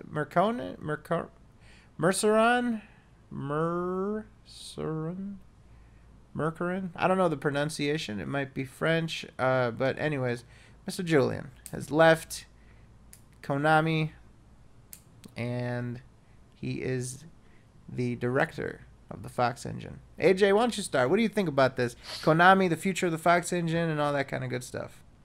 What the fuck does Konami even have left at this point? Like, seriously, I cannot think of anything. Pachinko slots. And mobile games. God. I mean, when you think about it, we all grew up with Konami. Konami was like one of the most beloved companies, you know, of gaming. And look, like, what the fuck happened, dude? You know what I mean? We all grew up with Castlevania, Contra, and, you know, a lot of these classics, you know, Konami was the shit back then. Mm-hmm. And just look at it now, like, what the hell happened? They lost their way. They lost their way. It's so easy for these companies that's really beloved in the past to fall, because I remember a similar situation that happened with Capcom. Like, they were the shit back in the day, and then they really started to fall off the rails in the late 2000s, which was like, what the fuck was going on over there? Yeah. Our childhoods, man. What the hell? Rip. AJ, how would you feel if they did a Kickstarter, Kojima, Fox Engine partnering up together to make some sort of something? Go for it. I don't give a shit. Solid Metal. Go ahead. Solid Metal. Solid Go Metal. Go ahead, dude. I mean, I think it's safe. I'm pretty sure that whatever Metal Gear shit Konami pulls out, nobody's going to give a shit after that, you know? Yeah. I think part of the reason too is, I mean, all these companies are like, you know, it was like, oh, we care about the games, and now it's like we want to put out the most profit for the least amount of effort. Because they'll look at like games like Clash of Clans, who's like, oh, we're making $1 million a day, and then Konami's like, yeah, we want to do that too. Yeah, it's just a lot of uninspired bullshit coming out these days, and a lot of devs just don't seem to care anymore. Like, I saw the reports that were going on with Konami, and they have like this old fart on the board and how he hates Kojima and stuff of that nature. If you really let a childish, petty disagreement with him occur, and he just wants to kick him out of the door, then I just think that's stupid. I mean, you could be making money, but there was a lot of people on Kickstarter that was actually from Konami. I think the main one was Bloodstain, and it actually put like about 5-6 million around there, like, yeah. Yeah, so I was like, that could have been money for Konami if they just simply had better business relations and let Iga do his thing. But that's just $6 million out of the window for them.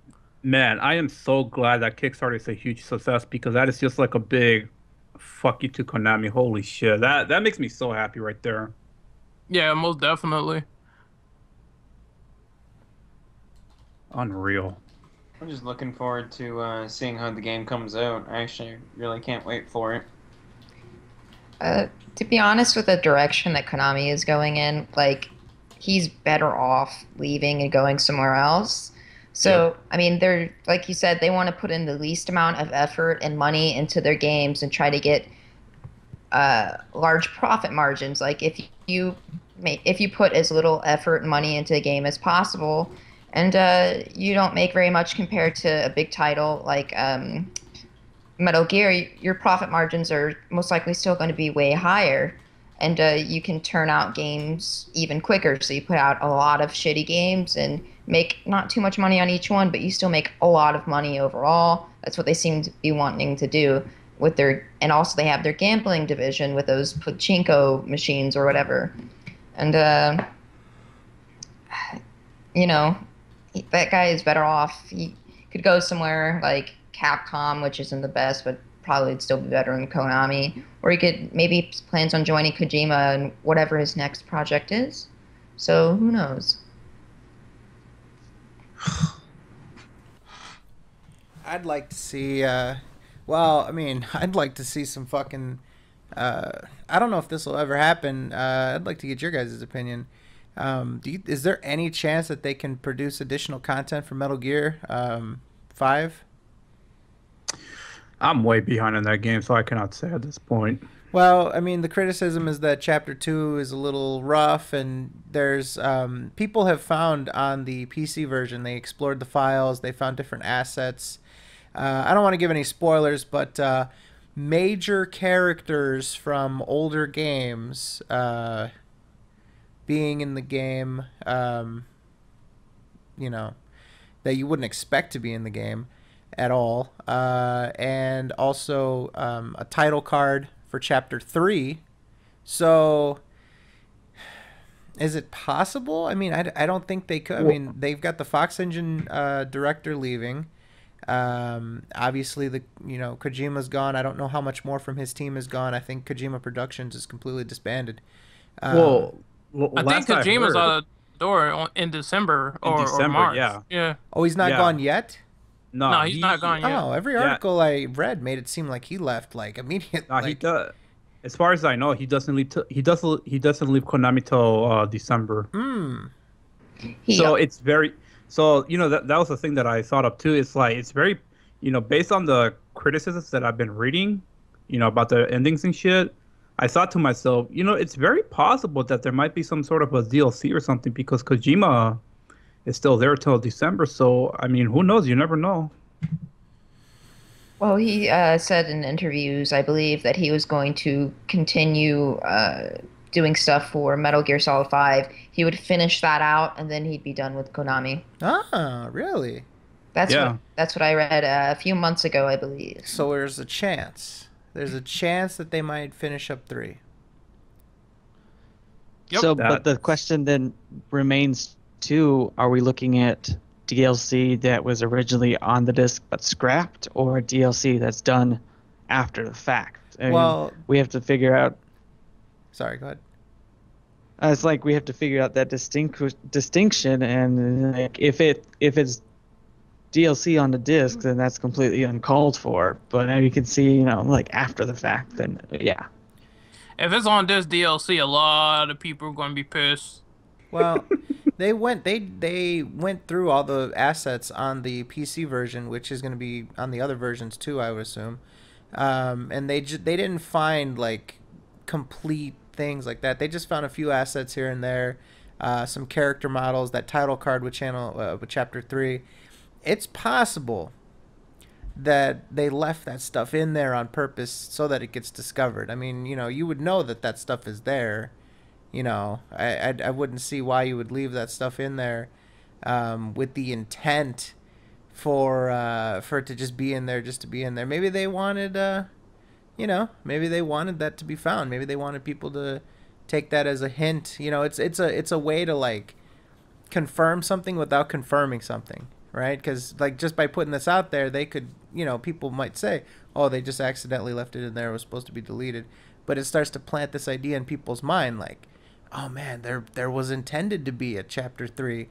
Or maybe it was some sort of thing of protest, because there was another narrative I saw out there that said that the team just wanted to get this done and get done with Konami because they were just tired of being there, or some shit like that. Which again, all this stuff is, you know, just rumors and stuff like that. But when they're published by media outlets, you got to give them just a little bit of credibility, but not much for certain ones. That maybe it was a sign of protest. Like, you know, we would have done Chapter 3, but, you know, it sucks here, and they rushed us and this and this and that we couldn't even do it. But here's some sort of sign that we could have done it had Konami not been such dicks to us, or something like that, you know? I never thought about that. There are little subtle hints of protest throughout the game, right? The constant Kojima mentions, even though he got taken off the box. The fact that, you know, they have credits with every mission.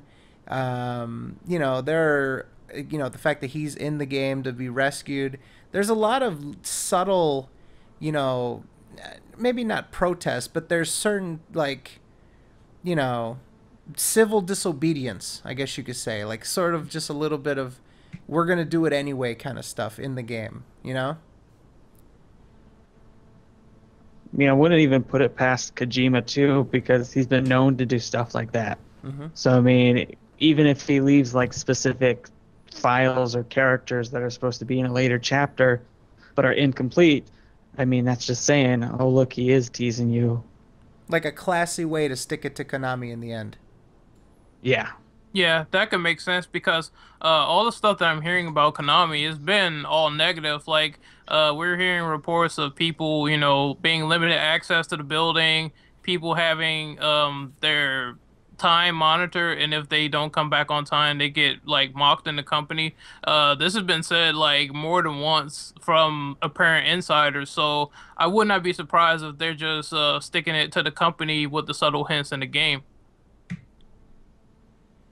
Yeah, I wouldn't put it past them. What do you think about it, that AJ? You know, you're a big time consumer of the Metal Gear series. Do you feel like this is at all different from what you've seen before? That maybe there is something to this, that it's maybe placed there to be maybe flippant, to be in protest, to be sort of tongue in cheek, or anything like that? Do you sort of pick up on any of that kind of nuance? Well, this is the first time I hear such a thing like this. I mean, I'm still hoping that something will be added by December or before. Mm-hmm. I'm being a little optimistic, but, you know, now after hearing this, it's like, damn, I don't even know what to think anymore. There was, like I said, what they found character models from Yeah. I guess I'll just say characters from older games dealing with the with big with Big Boss in the timeline. But most importantly, they found a title card, Chapter 3. Chapter 3. So yeah, I don't know what you can read from that.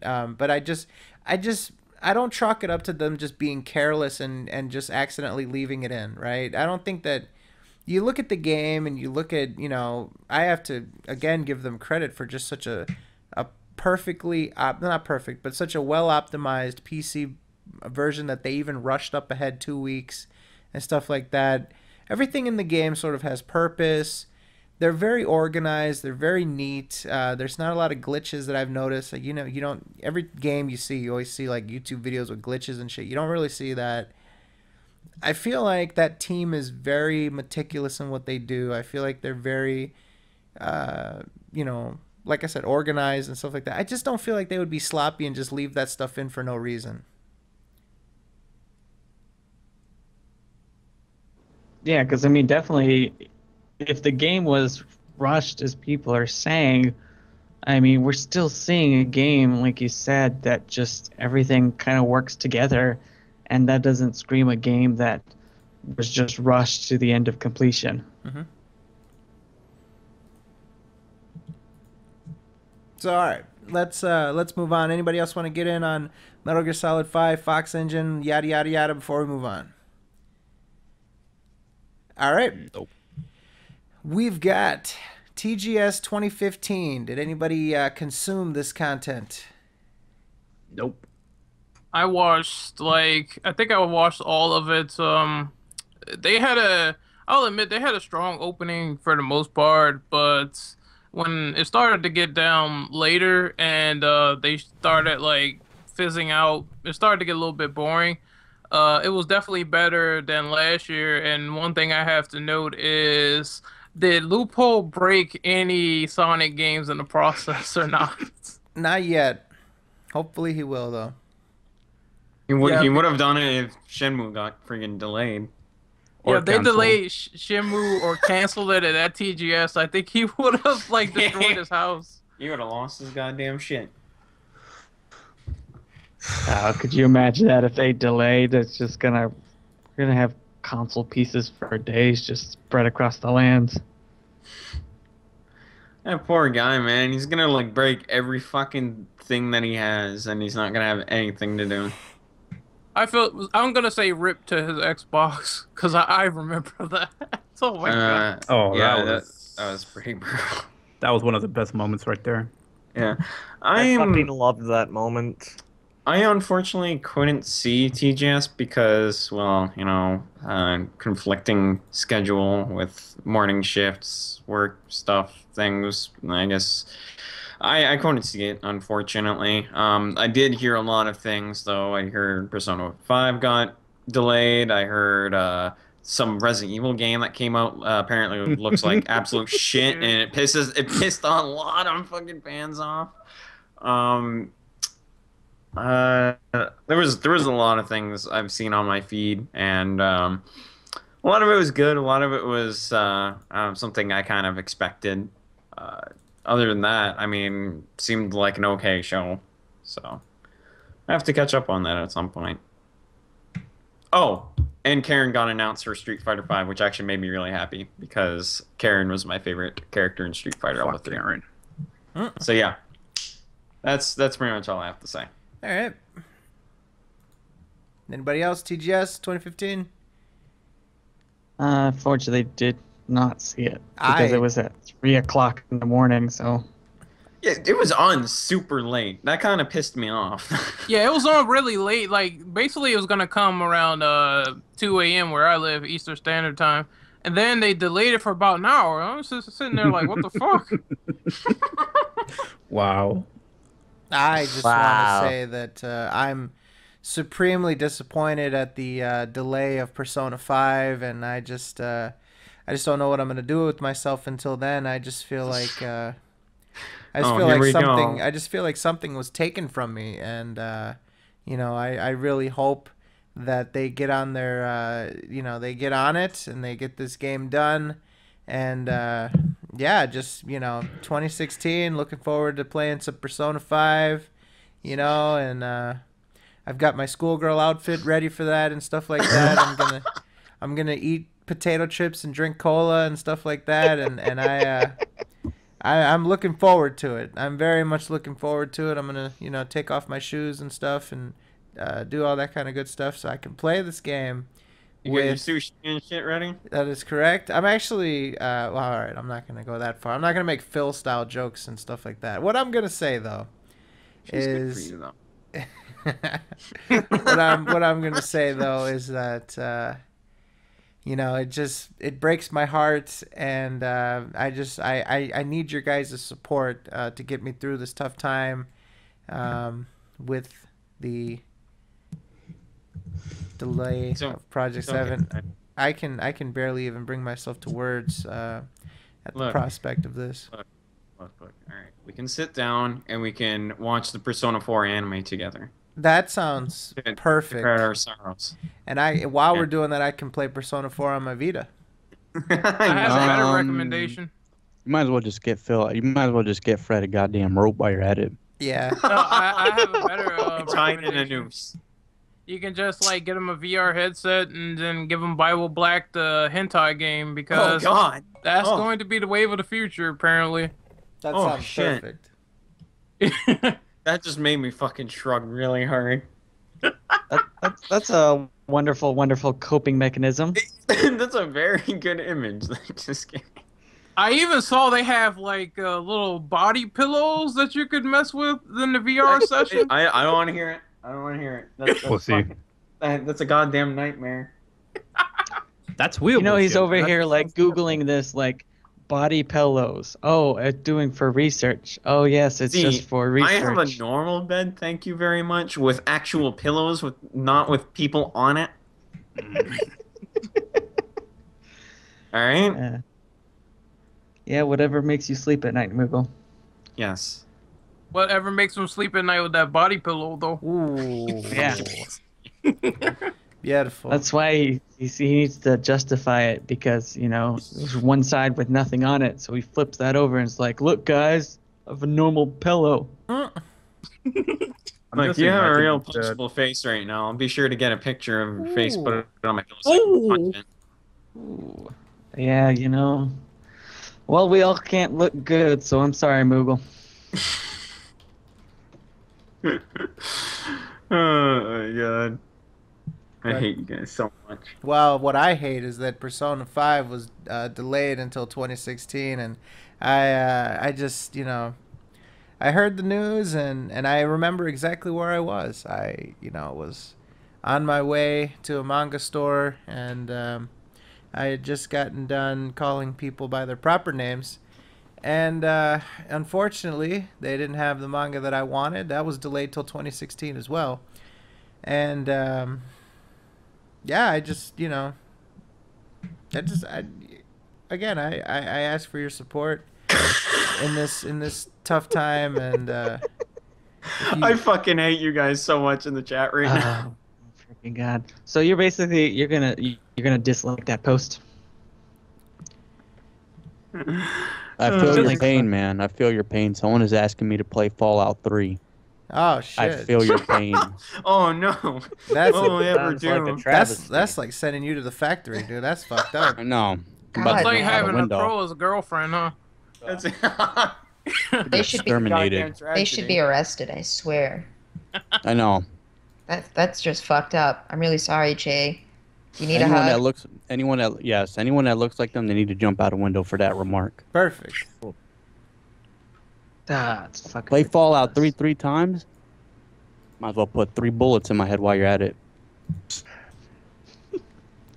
All right. One for each time I'm enjoying this game. Oh my God. All right, so ladies and gentlemen of this distinguished panel, let's why don't you guys give me a hand here? Why don't we pick the next topic that we want to cover here from our Google Doc? I think something that really, see, we're all on Twitter, but the other side, good old Facebook, there's an article by US Today about Facebook is working on a dislike button. And this was also submitted to us by the fantastic Goal World Order. So thank you very much for that. Facebook adding a dislike button. Fizz, why don't you start us off on that? Do you dislike this? Huh? I think the whole reason why it's not so much that I dislike it, but then a lot of people are like, well, if I like something, why can't I dislike it?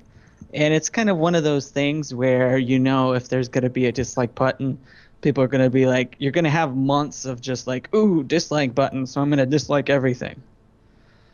And it goes back to the whole, I don't want to say it's like bullying or anything like that, but then you're going to get cases of people abusing that button, and then people are going to be depressed, and it's like, not to mention, oh, sorry, go ahead. I was just sorry to cut you. I was just going to say, Person X said that Phil's Facebook is going to get a shit ton of dislikes. Oh, wow. Oh, God. Never thought about that. Dude, I can't wait to see those fucking teens get wrecked by dislikes, too. Fucking attention-seeking motherfuckers. Not to mention your family members on Facebook, so you don't want to explain to your grandma why you have to dislike her post. Oh, that's true. Well, I mean, you're going to give her a heart attack. The reason they gave is they wanted for people to be able to express empathy. So, like, if somebody says that a family member's in the hospital, usually the way that you would interact with it is you would like it, which doesn't really make all that sense in the grand scheme of things. You'd thumbs it up, like, yeah, great.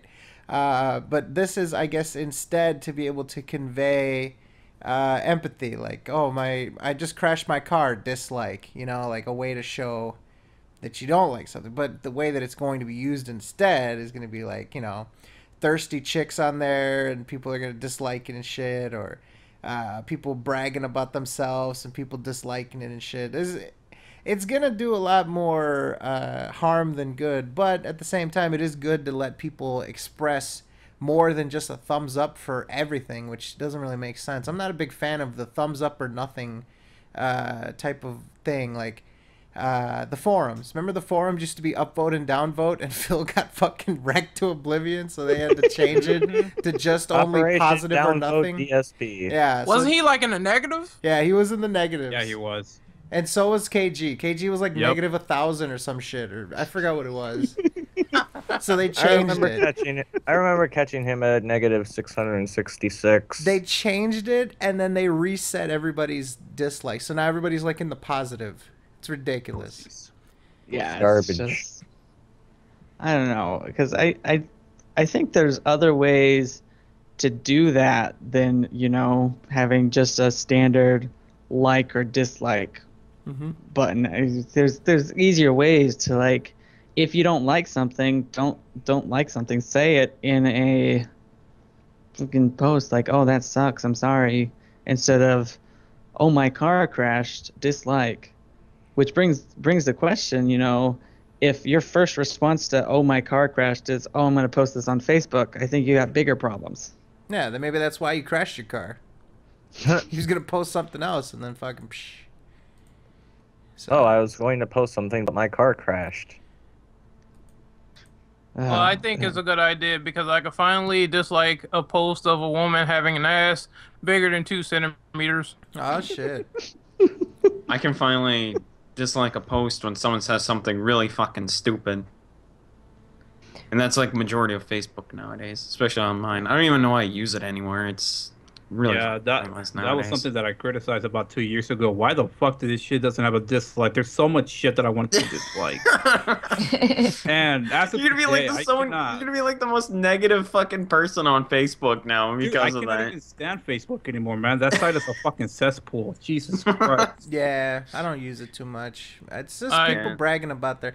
I've seen this post from a sociologist to say, like, we live in this age where people are more doing things for the sake of social media than just to do them. Like, people think to themselves, like, oh man, this would make a great Twitter post. This would make a good Facebook post. You know what I mean? Like, people are doing it with the knowledge that there's gonna be an audience for it later on down the road. So,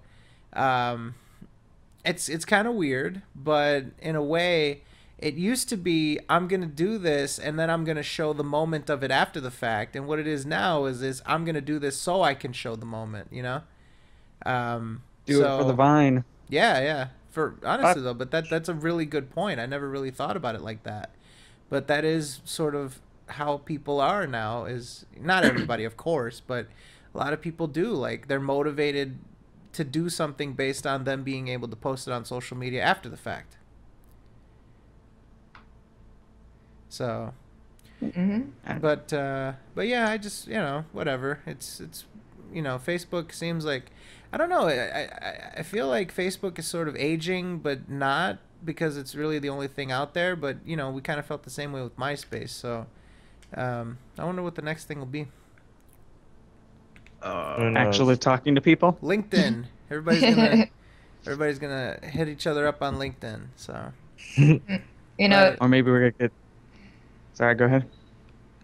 it's sad that it's not going to be used for its intended use to, say, express empathy towards someone or sympathy to their situation, but as a rating system, like on YouTube, thumbs up, thumbs down. That's how it's going to be used, and that's not its intended use.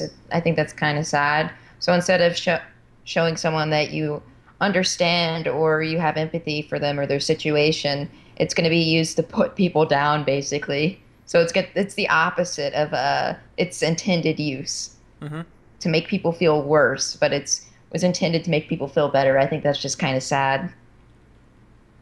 Yeah, I mean, they've been getting asked to do the dislike button for some time now, though. I just feel like they tried to come up with like the best way to put it. Like, oh, we did it so that people can express positive things to each other. You know what I mean? Like, so people can make each other feel good. So, all right, let's move on. Thank you to Blue Spade 70226 for also submitting the U.S. Supreme Court or just a U.S. court saying that you need to consider fair use. Appreciate that. Also, how did you guys we've been saying sing long, and on a podcast you guys pronounced it correctly, and then he like said in the comments, thank you for doing that. So what is it? What is the pronunciation? It's sing long. I'm pretty damn sure. No, it's not, because we've been calling it sing long, and then like Alice or somebody like pronounced it some other way, and like he said thank you. Is it sang? I've always been pronouncing it sing. Well, you've always been wrong. I am not going to butcher his name, so it's all on you guys. He's in the chat. He's in the chat. So please let us know. Singe? It's sing. So Okay. I was Sing. Oh, the H is silent. Oh, then I think Miles butchered it because he's the one that said sign long. Yeah, he was the one that said sign. I think the H is silent. I used to say Shinksha. Hey, I'm telling you, I remember a YouTube comment on one of the recent videos. I think it was 46, where somebody pronounced his name differently, and he said thank you for pronouncing it correctly. He was being sarcastic. He was like, thank you for messing up my name. And he was talking to Miles, who said... Yeah, he was talking about Miles. So it is sing. Okay. All right. Yeah. I took note of that, and I wanted to say, because I feel like we've been... Like, I feel like we've been asking... we've been saying his name incorrectly this whole time. Nah. So I wanted to acknowledge it, because you pretty much answered your own question. All right, cool. So sing. You know what you guys should do? Yeah. Oh my God. You should make him eat more cheese because of that shit. Oh my God. It's, Wow. No cheese. Listen, the only one that got it wrong is Alice, so you're good. We're all guilt-free here except for her. Why? Wait, there's for the first I gotta time. eat more cheese? What? Why? Screw you guys, all right? I drank the milk. We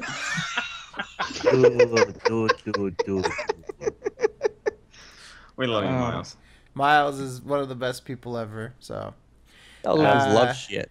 Miles is great. He's a homie. Yeah. Let's see here. So Sing Long also submitted about the TGS, so thank you for that. Let's see. Oh, here's a good one. Since you guys endured Project 7 recently, how much outtakes do you believe happened on set due to Phil's disgusting habits, snorting, burping, ball scratching, etc.? Submitted by Zat Lovey. Dude, there were probably a lot of outtakes. Probably ones that Phil was too embarrassed to fucking include. The only outtakes they included were ones that like made them still look cool. Probably a lot of like John Rambo, like, oh no, my shirt with the show isn't exactly visible. I need to retake this. You know what? From from how the actual footage turned out, the actual Project 7, I wonder how bad the outtakes were since the actual thing was pretty awful itself. I'm just imagining Phil being out of breath or his back being hurt when he runs. Yeah. Wait, Phil actually did exercise in that? Out of breath. Yeah, the running scene. They had to retake the running that scene. scene. Running around. That running scene. That running scene was like Vietnam for him. It was probably edited in. Like he lasted for about a second before they fucking edited that shit in. I bet you anything, he's the kind of motherfucker that passes gas publicly and doesn't say anything. He just stands there. Oh, green screen, man. He green screen. He wasn't outside. He was in his basement.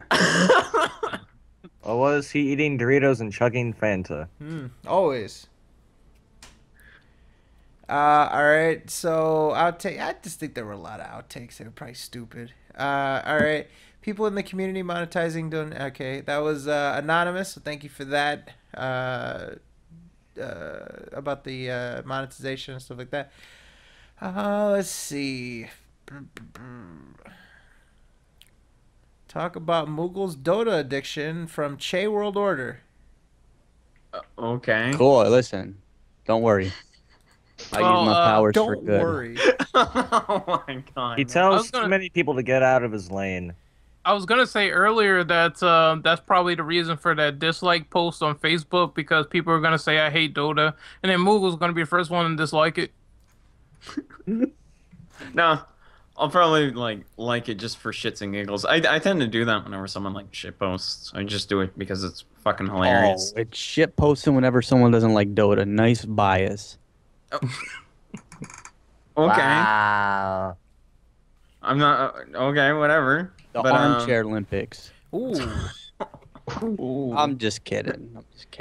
All right. I really like this next. Sorry, did we want to do more on the Dota stuff? No, I'm good. Okay, sorry about that. This one caught my eye, and I really like this one. This is from Tyler Hansen. All right, he says, this is going to take some preparation, but I think this will be pretty good. All right, he says, time for some fun. The SOK are about to pull off a daring heist in GTA 5. You are trying to steal from a safe deposit box in a bank with security guards, cameras, silent alarms, etc. Discuss roles, plans, and pay cuts. Ooh. Well, my role is 5, so. Well, my role is to see whoever tried giving me a pay cut. No, cuts of the take. You're not the accountant. Oh, I was about to say. I think split evenly, and I think Che is like the enforcer, like the, Nah, the Miles muscle. is the enforcer. Miles is like one of the enforcers. Nah, Che is like the underling enforcer under Miles. There you go. Okay, there you go. The hell? He's going to use the peekaboo style. Would it be rude to say Miles is the me shield or something? No, he's going to be fucking people up. You're going to be under these boots soon. Nah, he'd be like, what? Why? Man, Miles. He'd be too afraid to shoot a gun.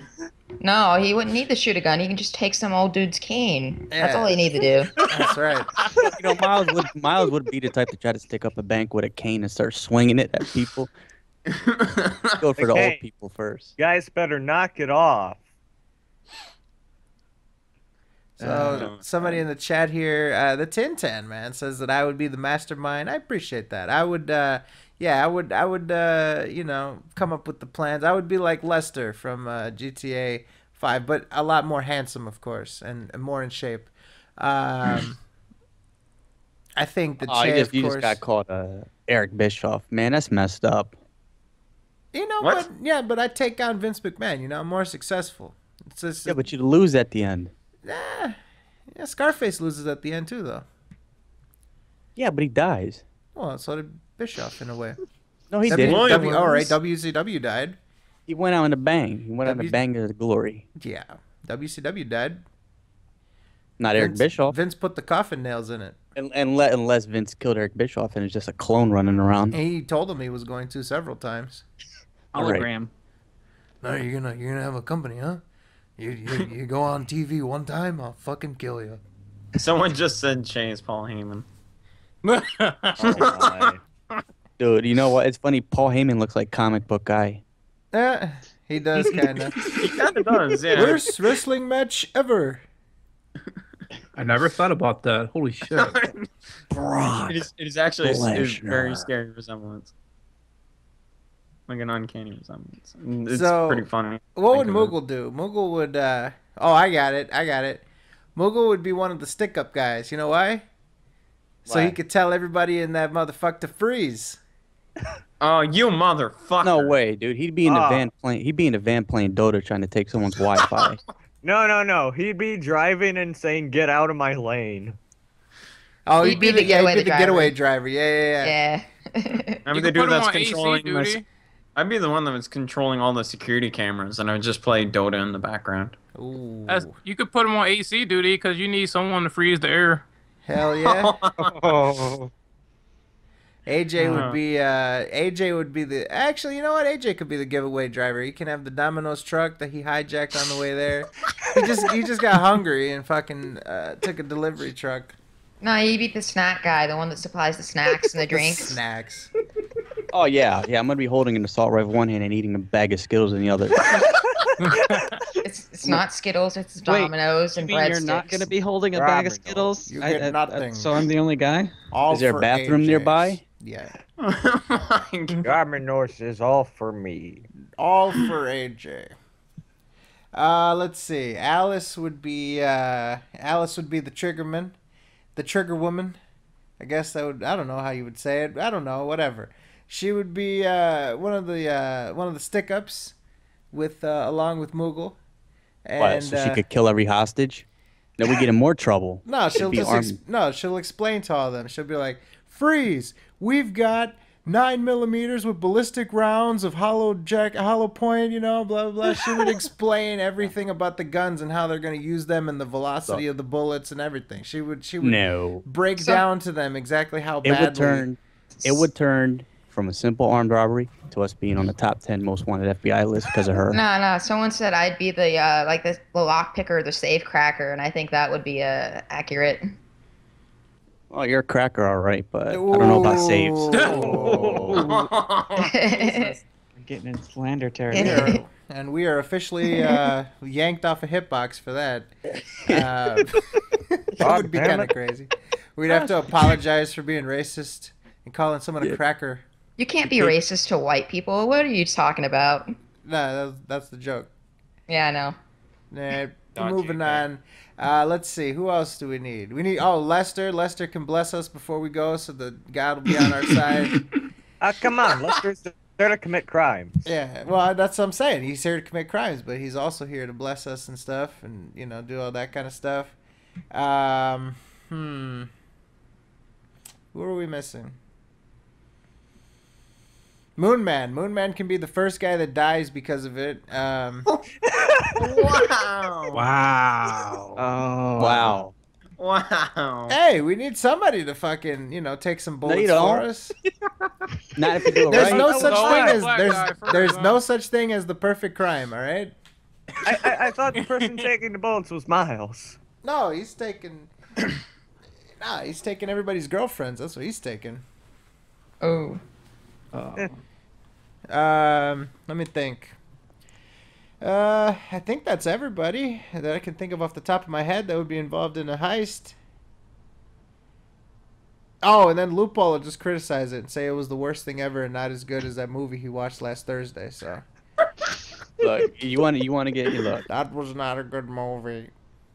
It could be the guy. It could be the guy that circles around the block 5 times because there's a fucking phone book on his lawn. Oh God, should we do that or no? Oh, I God. don't All know. I right, think when we should wait till next time we Loophole's get on here. Loophole on the show, we've got to tell you guys about the fucking case of the mysterious phone book. That's what I'm gonna call it. You guys are gonna love that shit. So yeah, maybe next week or something when Loophole's not busy, we'll get him on and we'll go through this. But this will make AJ happy. We'll just let you know the story ends well with Domino's Pizza. So there you go. It honestly does too. All right, let's see. Uh, what else do we got? So thank you, Tyler, for that one. That was pretty fun. And we're all gonna commit crimes now. Let's see. Let's see. Dude, he's surfing. Look at Crash. Yeah. He's on his jet board. What a jackass. They said Oh, that is here's- CSP. Here's a decent one. I think AJ can probably help us with this one. Submitted by Anonymous. Is Metal Gear Solid losing its funny/humorous side? I don't think I've seen anything funny or humorous side yet, so I Yeah. cannot say. Yeah, and there are humorous things in other games involving Big Boss and stuff like that. So it's not as though this game had to be serious out of necessity because of the characters involved. I'm trying to think of any funny moments. I cannot recall any, no. The cardboard boxes. But that's not really funny. It's not intended for humor. It's intended for, This guy is. They didn't have to put an anime girl on it. I think that's what makes it a little bit funny. And then also, like, the Fultons can pick up obnoxiously large objects. I don't know. That's just kind of funny to me. There was I guess you could say it's funny from a gameplay perspective because of the experience. Like, I remember some guy was looking at the hentai poster or whatever, and I knocked him out. So I guess you can kind of say that. The chicken hat. That is a really good Oh, question. I never thought about that, actually, the chicken hat. The chicken hat is more just a representation, though, of, like, fucking up, like... Oh, Like man, Phil? you remember, AJ, that comment on YouTube that you posted on Twitter that got a bunch of fucking people cracking up? It was, Yeah. the first comment on Phil's playthrough was, Hideo Kojima account. It said, Phil, make sure to use the chicken hat. I put it in there for you. That was Oh, literally the first comment, too, on the very first It's perfect. That That is a- guy that fucking is amazing. nailed it. Yeah, that guy nailed it. So Every time good. he gets the chicken hat option, he gets so mad. Fuck Yeah, you, chicken hat. He refuses to wear it. Yeah. That's his response. Fuck you, chicken hat. Exactly. That should Which be is- a counter. Can't be a Metal may Gear even- playthrough without him constantly insulting Kojima for no reason. People should Photoshop, instead of that stupid Sonic hat, they should Photoshop the chicken hat. Oh my god. You You can have that one for free. Youee welcome. Oh, there it is. Fucking Nomad got it. Don't forget to Encyclopedia use the chicken Nomadica. hat, Phil. Nomad Put it gets there for everything. you. I just want to say something about Nomad. I swear it with freaking Nomad. I could say something from like a year ago. I'll get it in 5 minutes. Like, I'll just be like, oh, I wonder whatever happened to that screen cap. 2 seconds later. This motherfucker has like a folder for everything. And he's on He, the delay, like, has too. That's the crazy part. Yeah, he has like a folder with all the dates on it and that, and they're like, oh, just it's from here. There we go. I I'm telling swear. you, man, he is definitely the great for, right, great part of the fucking clan and shit. Yeah, man. One of our good friends. Oh, yeah. He also brings up a point. I don't know if we discussed this on the air, especially with AJ. AJ is going to be he's going to spoil us all, ladies and gentlemen. We live in a time where we are so spoiled. The man himself, the man, the myth, the legend, is actually going to be bestowing onto us Metal Gear Solid 5. This is how you don't play. We're all fucking excited by that. What did it for you? What made you say? Because I know you were sort of on the fence about it, and you say maybe we'll see. Was there some moment? Was there something about the playthrough or something he said that made you say, all right, I need to do this? It's just my final. This is how you don't play as Kojima's final Metal Gear Solid. A huge request. Pretty much every reason you could think of. Beautiful. I'm just telling you that honestly, thank you for fucking doing that, because that's gonna be huge, man. People are excited. I think if anyone else would have done it, it would have been good. But having AJ do it, it's gonna be fantastic. And Can't wait to react to it. yeah, I mean, we've got the Let's Endure series that Oh, again, our apologies to everyone that we just haven't been able to get together on Sundays, just because you got the school year going. Sunday usually a lot of us procrastinators are doing shit like last minute for Monday's classes and stuff. So we're gonna try to figure out another day to be able to do that kind of stuff, because we really did enjoy the Let's Endures, and you guys really loved watching them and stuff. So but speaking of that, like I said, we have the Let's Endure series. That'd be a great send off too, to do a Let's Endure of Metal Gear Solid 5 once it's done in the future.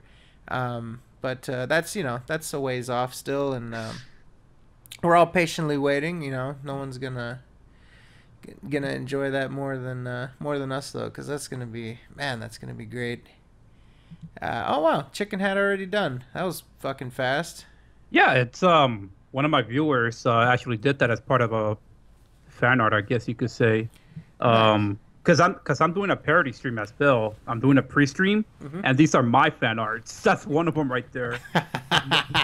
That's actually really good. Nomad actually did one too.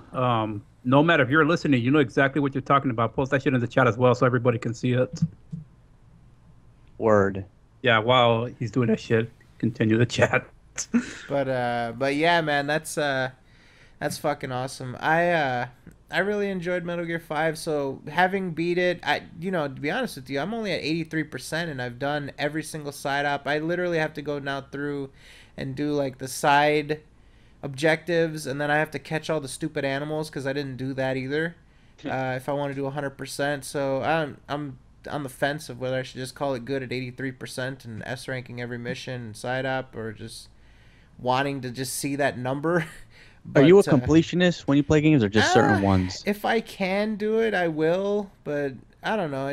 Metal Gear Solid 5 feels different to me, Like, I 100%ed Far Cry 4 just because I really enjoyed my time in the game. I didn't feel like I was, grinding extra to get the 100% until, really, really, really, really far in.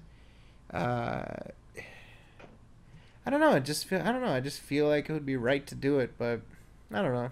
I'm on the fence. I might or might not. Doesn't do anything. You don't get anything for it, which you should, but I think you 100%ed a Black Flag too, right? I know you was close. No, I think I actually did.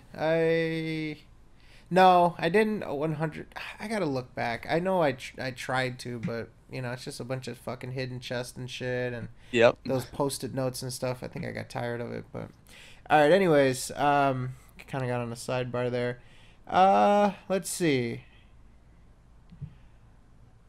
How about Big Daddy DSP says, "Do you really think Sammy will show up on the 50th?" Nope. No. Sorry. He's not going to. No. Nah. What was the name again? Big Daddy DSP. What the fuck? All right. That's a good one. That's actually a really funny name. Here's a good one. I actually like this one. How did you all meet each other? Submitted by Anonymous. Speed dating. Perfect. Oh, yeah. Good answer. Tinder.com. Farmer's Market. FarmersOnly.com. No, it's not Tinder. It's Grinder. What are you talking about? Fuck. Grind. The hell's that? They took a field trip to Freddy Fazbear's Pizza. Ashley Madison. If you didn't know, someone just asked, what is Grinder? Grinder is the gay equivalent of Tinder. Oh, perfect. Oh, boy. Oh, boy. Well, we know where you was at. Ooh. Totally. I was on RedTube. Totally. What's that other shit? Another fucking website. Oh, cougarsonly.com. There you go. That's where we were at. I was stuck in money. I was stuck in Antarctica and I got saved. We all met on J-Date. That's where we met. Yeah. What? But they got lots of money on there. I should go on there. But in all seriousness, though, yeah, we all met basically in the SOK, and we all had different ways to get here. But yeah, that was how we met. Like, essentially, what would happen is that somebody would notice somebody or be friends with somebody individually, and then they'd say, "Oh, why don't you come in the group and meet the rest of my friends?" and that's how it happened. And you know, yeah, just because of this. That's why we're so. I don't know what the right word is. That's why we appreciate this group, and that's why it means a lot to us, and that's why, you know, we take it to some point in a high regard, because that's how we all met. We all became really good friends, and it's because of that. So, pretty straightforward. Let's see. So thank you to Anonymous for that. Let's see. What are your thoughts on DSP levels on Mario Maker? Submitted by AP Dubtalia.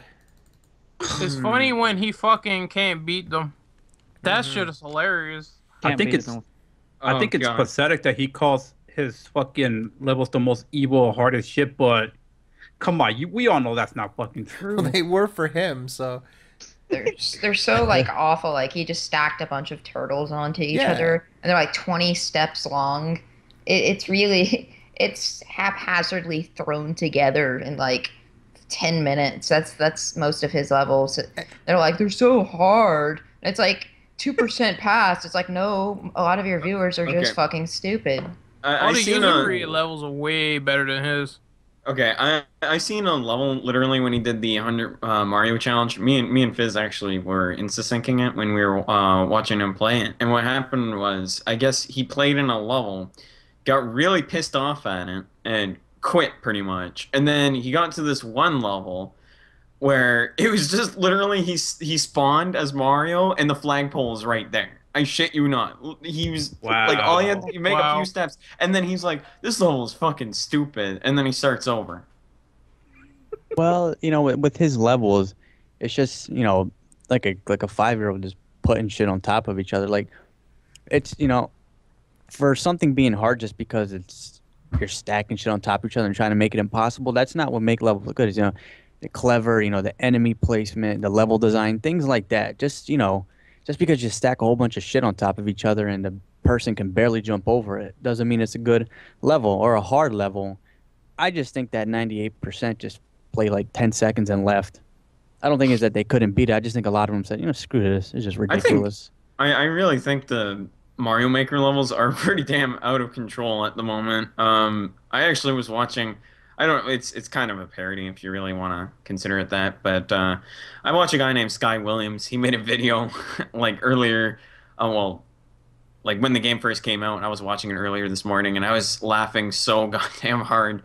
And a lot of levels are absolutely ridiculous. It's not even that they are hard; it's just that they're just outlandish, absolutely ridiculous. Some of them are even racist. It's just like ridiculous. And like, I don't know what Phil is talking about, how the levels are like absolutely stupid, but when you compare it to like the shit that Sky Williams made a video of, then yeah, the levels are pretty damn ridiculous. Some of them were like kind of intriguing too, because I saw one of the Mario sprites actually turned into 8-bit Megaman. And I thought that's pretty cool to see at first, but the shit Phil makes, like, all he does is stack shit on top of shit. He might put something in the clouds. Oh, I'm going to put this fucking springy here, and that's it. And then all of a sudden he just calls it a day, and then he can't beat his own levels because he's that incompetent.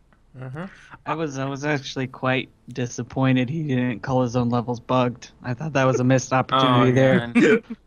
Hey, what about the time where he basically was at the end of the level and he died just at the flagpole, pretty much. Oh yeah, I remember that. I actually made a video of it. I have to link that actually. I actually made a masterpiece, and it was basically a troll face, pretty much. And oh god, I have to link it. It's amazing. I was thinking about making it for the longest time, and then I ended up actually I got really bored, and I put it on my secondary YouTube channel. But there you go. Enjoy. It's unlisted now. I must ask though, has he played any levels that for people that's been to SOK? Because I seen a video where he was talking about Be Awesome on Loophole. Yeah, he was looking at Miiverse posts. Yeah, and apparently did his video. They did his level and they commented. Yeah. Yeah, they were saying it was like shit, and I think Be Awesome was saying, yeah, this level is terrible, just like your daughter. Ooh, shit. Oh my. Yeah, I saw one. I think it was from Loophole himself. He fucking said something about Project 7, and that actually gave me a good chuckle. There was one where someone drew a picture of him and put "Wow, dude." That was actually pretty funny too. And Phil is so oblivious too; doesn't realize that he's being made fun of. Wow, dude. I thought that was pretty funny. I love that he even insults Mario makers when he finds a stage is too hard. It's like, damn, man. And I thought game developers were not safe from being insulted by him. Jesus, that is nuts. Nobody is safe. Like if he finds the level too hard, he would say, "Oh, this shit is fucking stupid. I'm not giving this a star at all." And then he would skip on, and it's like, what the fuck? Oh man, unbelievable. But yeah, his levels are not good. They're all short. They're all the default length. He doesn't like extend them at all. So it's like 20 steps across and you're done. He usually just puts like a bunch of flying turtles by the fucking by the goal. So it's like, oh, that's the last thing, and it's just garbage. So. And this is the same guy that fucking rags on developers. So it's poorly designed, poor level design, and shit like that. Well, you get in the driver's seat and you fucking suck. So playing fucking Mario Maker. What do you expect about poor level design? People do it intentionally. Well, you're talking about a guy that had to use GameFAQs 3 times to beat Super Mario 3. So are you serious? What? Yes. Oh my god. Are you serious? You almost broke Moogle. He sounded like a poodle getting stepped on. Why'd you need to use a walkthrough for Super Mario Brothers 3? That game is easy. He used to fact like 2 or 3 times. I beat that game when I was 4. No fact, nothing. Just beat it. Oh my god. Do you know an easy fact for that game? You go right and you jump. That's it. That's pretty good. Oh yeah, damn! I never would have thought of that. Try to hit the blocks with the question marks on them from the underneath. 3 steps. Let's see here. How about... Oh, and Pixel Buster actually submitted that about the loophole, be awesome one, Miiverse stuff. So thank you for that. I just noticed that. Here's a good one, and I know Alice mentioned to me that she likes this one. This is a longer one, so give me a second here. This is submitted by Sheep Knight, and there's he sets it up pretty well.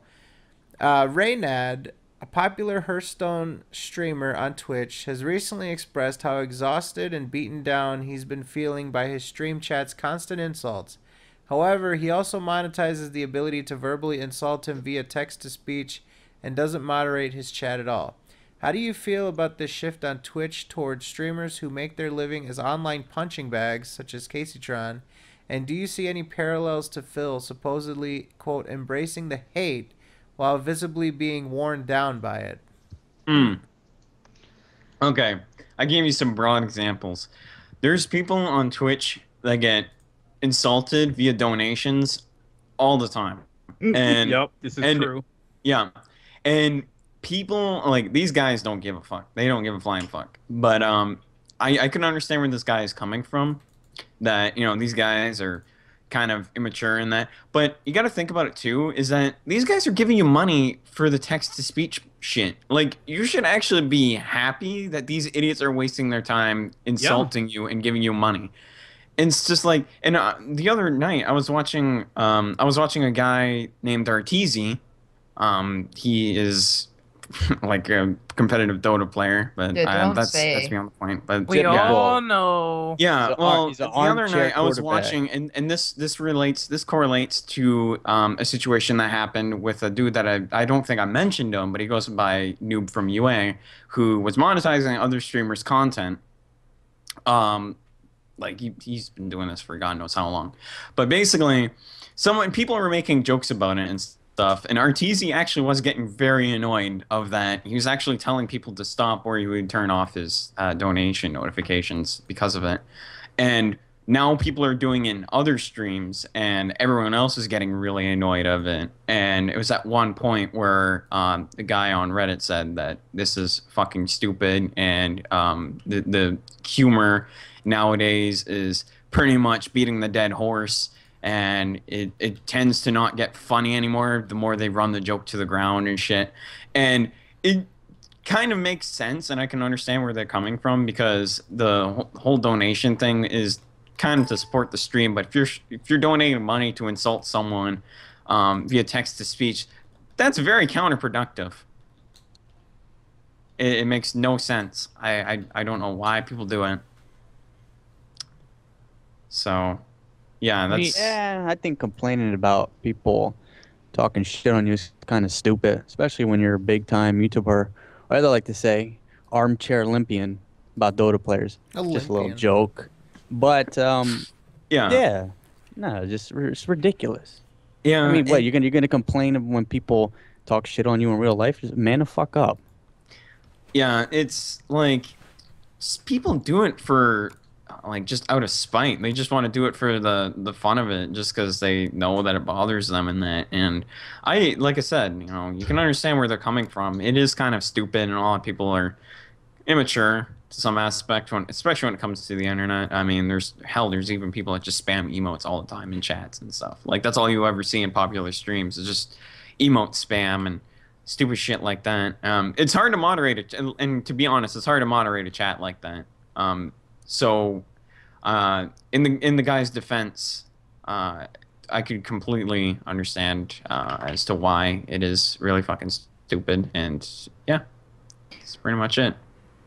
Well, we were talking about this not too long ago with DSP embracing the hate, so to speak. Like, if you were to take like we think he should have done for the "This Is How You Don't" plays when they started out, if he just took those and said, "Hey man, those are hilarious, you guys should keep making these," he would have be doing much better business wise if he embraced the hate, or the "This Is How You Don't" plays, because he says haters make those are for haters, or that's hate or harassment. I think if he would have embraced those, he'd be doing much better. But I don't think there's a chance of him embracing the hate in the future. Even though his name is the King of Hate, he acts like he embraced it, but no, he really didn't. He just kind of acts like that. I really can't stand that fucking excuse he makes. He's like, "That's not actually what my name means," and it's just like, it's like, then what is it? Then what do you mean by Moogle? It's because he takes that hate and he uses it to fuel him like some sort of photosynthesis. It feeds him sugars and simple carbohydrates so that he may continue forward in a form of sustenance, so that he may continue to produce quality content, Moogle. You need to understand, and you need to know your place as a hater and a detractor and a sociopath, that Phil is going to use that. What the hell is wrong with you? Yes, Moogle, you specifically need to understand that he uses your hate, your venom, your vitriol, uses that to propel him forward, such as a rocket booster that propels him to new heights. What are you trying to describe him as? The end? He's a rocket ship. He's a rocket ship that is fueled by photosynthesis and hate. That's Ultimate Warrior promo shit right there. Yeah, that is right. He's gonna take the controls, Hulk Hogan, and he's gonna send that plane into a nosedive, Hulk Hogan. Brother. But yeah, I find the whole that culture of holding up punching bags and making punching bags popular. There's tons of people on the internet that only got popular because they're glorified punching bags. Some people have made a living off from it, and others haven't. Like Chris Chan, he's one of the biggest punching bags on the internet. He hasn't made a living off from it. He just kind of had a mental breakdown and hasn't been heard from in a long time, and went to jail. Venti. And there's actually someone. Continue. I didn't mean to cut you off. All right. And a lot of people do that. They hold up these glorified punching bags, to speak. They make them popular, and I think it's very smart to make a living off from it. But there's only so much you can take, or most people can take, until they finally break down. And is the money really worth it? Someone say punching bag. God damn it! Shut up. Yeah, like the one that was in that video, Che. No, I'm just saying. No. At some point, hey, you got to man up. I don't care. There's no excuse. I'm being a I mean, you Well, know, especially if you're getting paid for it. Like, stop crying. Yep. there's actually a guy, a streamer from Greece known as Nick Tron, and it just reminds me, basically a broad example of a punching bag. This motherfucker gets made fun of all the time on his stream. I don't think I've ever seen like one positive comment come out of that. His chat makes fun of him. His donations make fun of him. They say that Greece is a shitty country, a poor country. Like the poor guy. The poor guy cries on stream, but I think it's all like character in that. I think he's doing it like as a character because sometimes he can break out of character. I've seen it a few times before. Because a lot of it's fake crying. I mean, no person could exaggerate the way he does. Oh, But you see, Greece is a shitty country because they won't let you pre-order Afterbirth. Oh. But what I'm saying is that this guy is a prime example of being a punching bag. I mean, he gets made fun of all the time whenever he streams, and the poor well, I can't really say poor kid anymore because it's really, to be honest, it's all a character. It's just like Casey Tron and that Britney chick. They're all playing characters. They're intentionally trolling because they know that people are stupid enough to fall for it and react like they do. So, you know, that's just a prime example of that, and people just have nothing better to do. It just shows how people have nothing better to do. Mario the Plumber does it too with the fucking Rosalina bullshit. Yep. So, I think. go ahead, Fizz. I also think that I really think like Phil knows the type of reaction he gets, and he acts to that type of reaction. Oh, of course. But at the same time, I think he's in denial that he's, being forced to be playing a character because he just wants to get paid to play games. But he knows if he was just some average guy playing games, he wouldn't get any people to watch him. Well, I remember he did a live stream or vlog. It was a live stream. I think it was Ask the King or Hate Live, and he flat out said, and he like did this. Just I remember it being a big deal. He said like, well, yeah, I'm playing a character. If you don't understand that, that's your fault. I don't know if anyone else remembers that. It's from like 2000, maybe 13 or 14 at the latest. I don't think it was 14 though. I think it was like 2012 or 13. Oh wait, but he wasn't live streaming back then, was he? Early 2013 he was. 2013. Okay, it had to have been 2013 then, because I remember watching it live, and he was like, "Yeah, I play a character. I'm acting. When it stems back from the arcades when I used to blame the controls and say, oh, fucking joystick is broken. That's why. And that used to be my stick at the arcades. So I do that on YouTube now. It's just an act. And if you don't understand that, then that's your own fault." And he only said that. It's like he only broke the fourth wall or third. What is it? Third or fourth wall? Fourth wall, right? Fourth, yeah. Fourth. My gut instinct was fourth. For some reason, I said third for some reason. But anyways, he sort of broke the fourth wall and sort of just gave like this moment of like a peek behind the curtain and was like, "Oh no, it's a I'll be honest with you guys." it's an act, but I feel like nowadays he has this sort of fuck it mentality where it's like, you know what, fuck it. Whether I do or I don't, people are gonna criticize me for it. If I'm gonna get shit no matter what I do, I might as well just fucking do it and not give a shit. I feel like that's part of it. I do think there is a sense of like, maybe, I don't know, because the way that he tells it, he feels like the negativity and shit hurts his business. So I feel like he would want to not have it, but I guess there is something that could be said to the fact that, there is something to there being negativity around him. It's just, man, it's complicated. It honestly is. It definitely is. I mean, if he really, you can't tell me if he really didn't want this negativity associated with him, he wouldn't, address it on Twitter or address it in streams. He would just ignore it completely. But he knows every time he does, that other side is going to pay attention to him and be like, oh, maybe he's going to mention something else in an upcoming playthrough, and then his numbers jump up. But don't you think that by doing all that, by making changes and stuff like that, wouldn't that break his character? Like, isn't his character what has gotten him this far, and what he probably feels is will take him to the end. But if it's kind of like he's stuck, right? Because him having all this like bravado and all this character that he plays or whatever the fuck he does, that's what makes people watch him.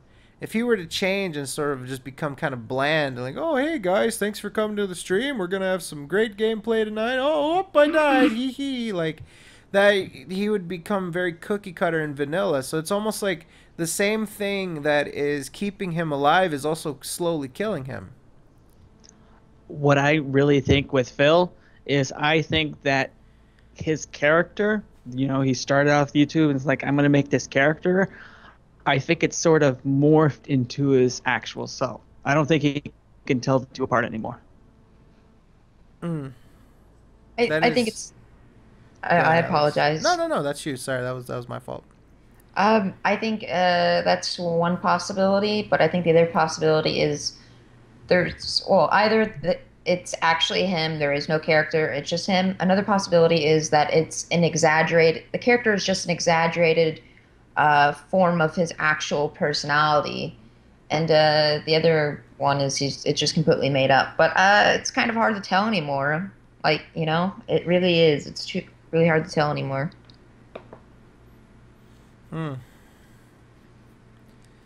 I don't know. It's just it's very complicated. Like obviously we had Ariad Lord on, and he said that being around Phil in private, he's very withdrawn. He's very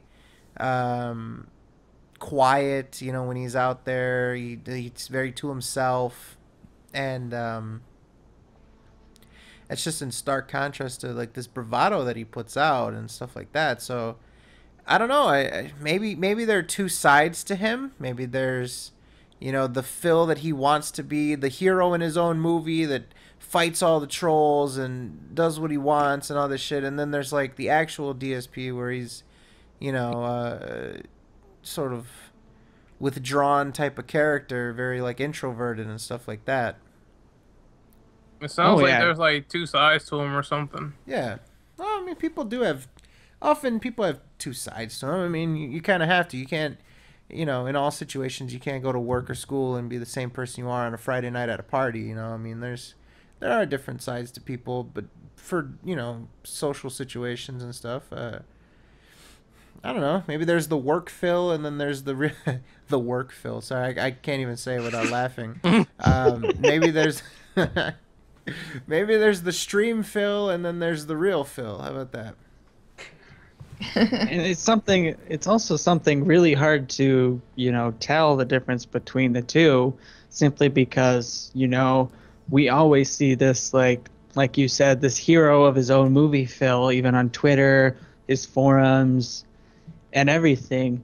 So, I mean, if behind the scenes Phil is very introverted, I mean, you could definitely tell it's his character that's killing Phil. Mm-hmm. Yep. So, all right. We'll start to wind down in a couple minutes here. We've been going for 3.5 hours. We even ran out of game footage, so you guys are looking at Torres' fantastic art.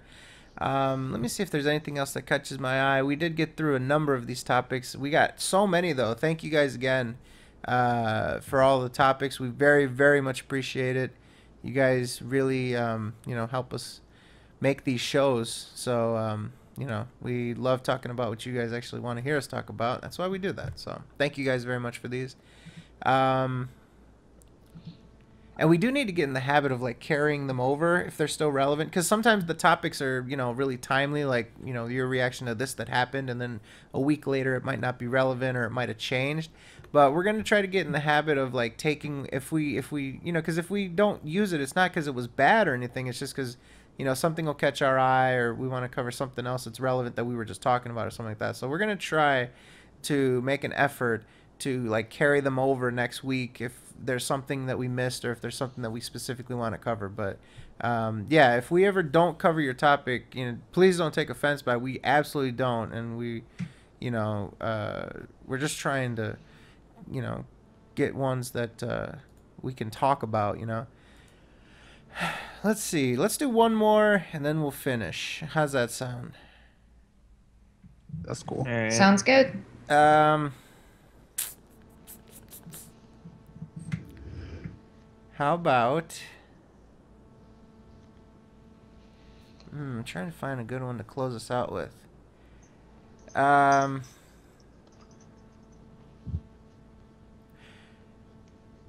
Oh, this this is actually a really good one. Phil's susceptibility to illness heightened during times of lean viewership, submitted by gamer Nicole Uberfan. Interesting. I never really looked into that or thought about that. This is definitely something to look into, but Phil getting sick more often during times of lean viewership. I think he does that, but I also think he, throws in the being ill or the stress during moments where he's not the public opinion on him's even lower than it usually is. Like the Project 7 thing. Oh, I was so stressed out and blah blah blah blah last night. I couldn't sleep. I think he tries to do that, use it to his advantage, or exaggerate being sick, or can fake it all together in order to get sympathy, or to, just to get sympathy a lot of times. Yeah, I think a lot of laziness kind of factors into that as well, because sometimes Phil is like a real lazy son of a bitch from the things that he says. Sometimes. Well, all the time. Yeah, How about that? That's a loose definition of sometimes. Man, that is really that is a great observation. I'm gonna look into this. I'm gonna try to look into this, and I wanna have some sort of like data for you to say, or data. I wanna have some data for you. That this is a phenomenon. This is repeatable. This is observable. That is interesting. Yeah. I mean, let's say that he legitimately does feel ill or sick. Maybe there's a sense of stress, because stress is one of the number one killers out there. It hampers your immune system.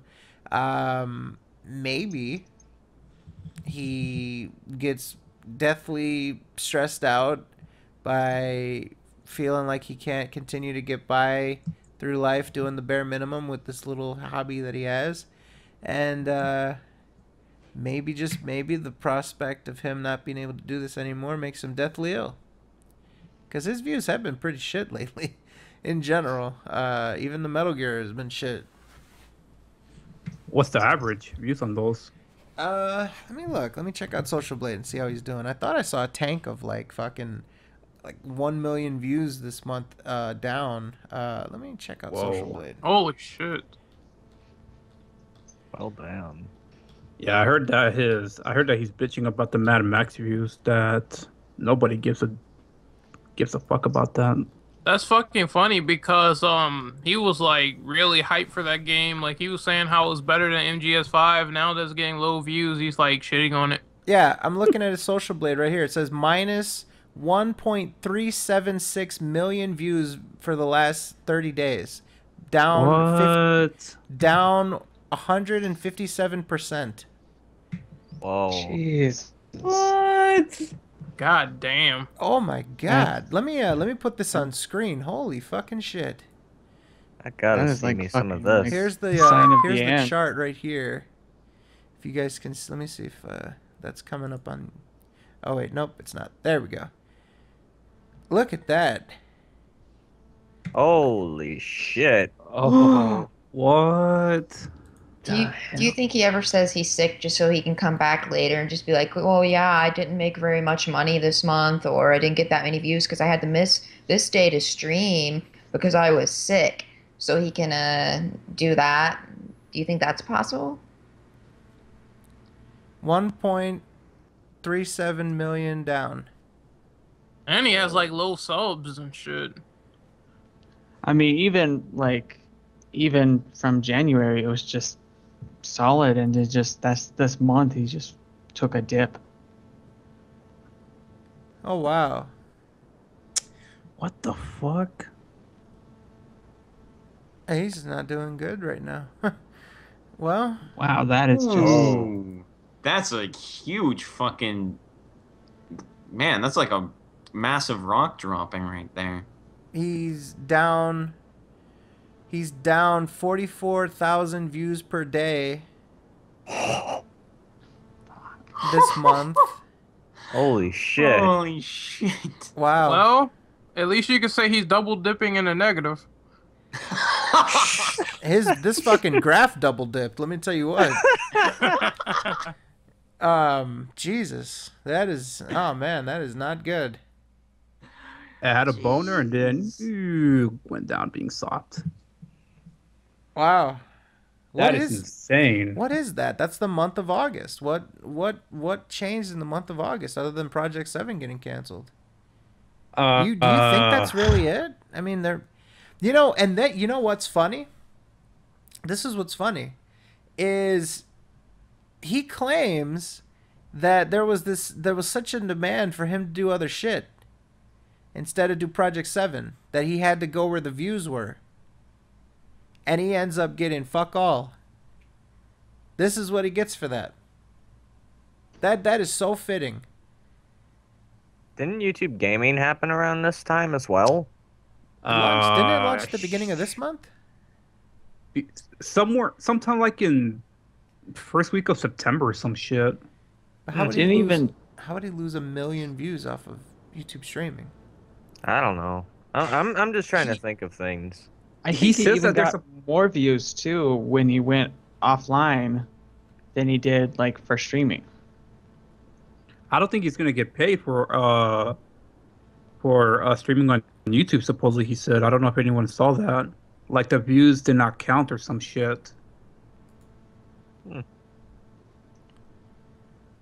Wow, that's crazy. He's negative 157% on his views for this month. Is it because he couldn't stream, maybe? No, but he doesn't. He gets like 400, 500 people to show up to his streams. Like, there's no way. And as a matter of fact, because he couldn't stream, that would give more views to his YouTube videos. Because each part would get views instead of. So actually, when you think about it, when he streams, he gets kind of less views because they watch one chunk of a 3-hour video instead of 17 chunks. You know what I mean? Mm-hmm. So he actually gets, by several times less views by doing the stream. The stream is extra. In a way, it's actually kind of counterintuitive to his business model, but yeah. That is really interesting. And that's just unheard of right there. So I actually went to look at something and got completely surprised by that he is doing shittily. So there you go. There's a nice little revelation. We got to look into that. That is crazy. I had no idea. Wow. So, yeah, any final thoughts? Phil's tanking views, monthly viewership, yada, yada, yada. Anything else that you wanted to talk about that we didn't get the chance to talk about? Now's your chance before we get the fuck out of here. No rush, no hurry. What do you got? Well, the only thing I can say is that when thinking about Phil's views, all I can think about is the sound of a toilet flushing. Oh. I knew his views recently were shit, but I didn't know they were that shit. Oh. I think they're super F-worthy. No. That should be his letter.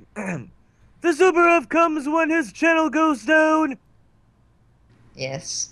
If Batman couldn't save him, if Metal Gear Solid couldn't save him, maybe Fallout couldn't save him. Maybe Halo 5, but I really don't want to see him ruin a great game like Halo 5. How do you think we feel on a daily basis when he ruins our beloved games? Hey, yo. Hey, you know what? I'm happy. You know why? Because he's not playing Tales of Zestiria. I dodged a bullet. Are you sure? He had Yeah, he said that he's not going to play it. Tight. I dodged a bullet. he had Fallout 1 on his stupid little, what should I playlist, and it was like second place, but he canceled it. So thank God. Does he still do those Spyro retro replays? No. Not really. No, you have to pay for that now, basically. Also, it's a Patreon goal. Yeah, I mean, pretty he's much. he's still freaking playing Fallout New Vegas. And he still has yet to finish Crash Bandicoot. When the fuck is that shit ever coming back? Jesus Christ! Yeah, come on, Phil, make part 2. I gotta give the fans what they deserve. He needs to finish up Hotline Miami too. And Parasite Eve. And Parasite Eve. And Tales of Xillia too. And Godfather. You noticed too. And Tales of Symphonia. And Crash. And Tales of Symphonia. And that's Crash too. Yep. I If you gotta noticed give during him some his credit. And Project 7. And Alan Wake montages. Project 7. I gotta give Phil credit. He has the most unfinished projects that I ever seen. Like, holy shit. Yep. Because he rage quit them all. He view quits them all. Well, He's trying to view quit Metal Gear Solid 5. He put out a poll for people to like give him an out, and they, much to his dismay, they ended up voting unanimously. He's like, "Oh, they vote for it, but then they don't watch it." Well, then fucking quit. God damn. All right, so I think that'll do it. There is one thing I wanted to mention I forgot about. Let's do this very, very quickly so we can get out of here. Phil potentially voting for his DSP tries at a $5 perk. Oh my God. So No one will watch it. by giving him $5 a month, you can then vote for what food he'll try. Who the fuck wants to watch this asshole eat? That's a serious question. The Who people would want with to weird watch fetishes, anyone that's eat it. food? Can you imagine giving somebody $5 to review a food? Like, get that shit out of my. Come on, man. Oh my. AJ has left the building because of this now. He's on the way out. He just fucked off. He just left. I had good. kind of had What's that. up? That's pretty good. Oh god. But Yeah, sorry, man. What's up? I was about to say, yeah, someone wants to pay him $5 for him to eat, pick his food, and to make those disgusting noises when he eats. No, thank you. Yeah, it's almost as though he's gonna put fucking DSP tries it behind a paywall. It's ridiculous. And it's funny because he said that, oh, one of my fans suggested this to me. Go fuck yourself, whatever fan that was. You're the worst person on earth. Hey Phil, you know what you should do? You should put your channel behind a paywall entirely. Wow. Hey, can I give him $5 to get off YouTube? Yeah. Yeah, I'll donate to that for sure. Yep. He's gonna set up like a fucking a pension through Patreon. Watch. Pension. That's what it's gonna be. He's gonna nice set up try, a man. pension where he can fucking retire and shit, and just have people crowdfund his fucking living expenses and shit. This is just a lesson for people. When you try to leave. If What's up? if you get the $500 goal, I can get my pills. Oh, fuck off. That's funnier than I fucking thought. I need my fucking, what the fuck is that called? Ecstasy. No, not ecstasy. Ecstasy? What was it? I need my No, what is ecstasy. Viagra. Oh, Viagra, yeah. It's the same thing. It's the same thing. Yeah, same premise. Yeah. I need my Viagra. It's my birthday. Birthday sex. Birthday sex. You know what it's gonna remind me of? The end on my lap, please. You know- So I need this Viagra for. Old Phil is is probably gonna be like the grandpa from Courage the Cowardly Dog. Yeah. Get me some Viagra, I okay? swear I thought it was ecstasy. Why did I say ecstasy? I don't know, but I don't know what club you've been chilling at, but Nah, he's been hanging out with me too much. shit. Oh, well, yeah. God damn it. He's taking that fucking sextasy. All right, ladies and gentlemen, that about does it for us. Thank you for listening to us fucking ramble on for near 4 hours.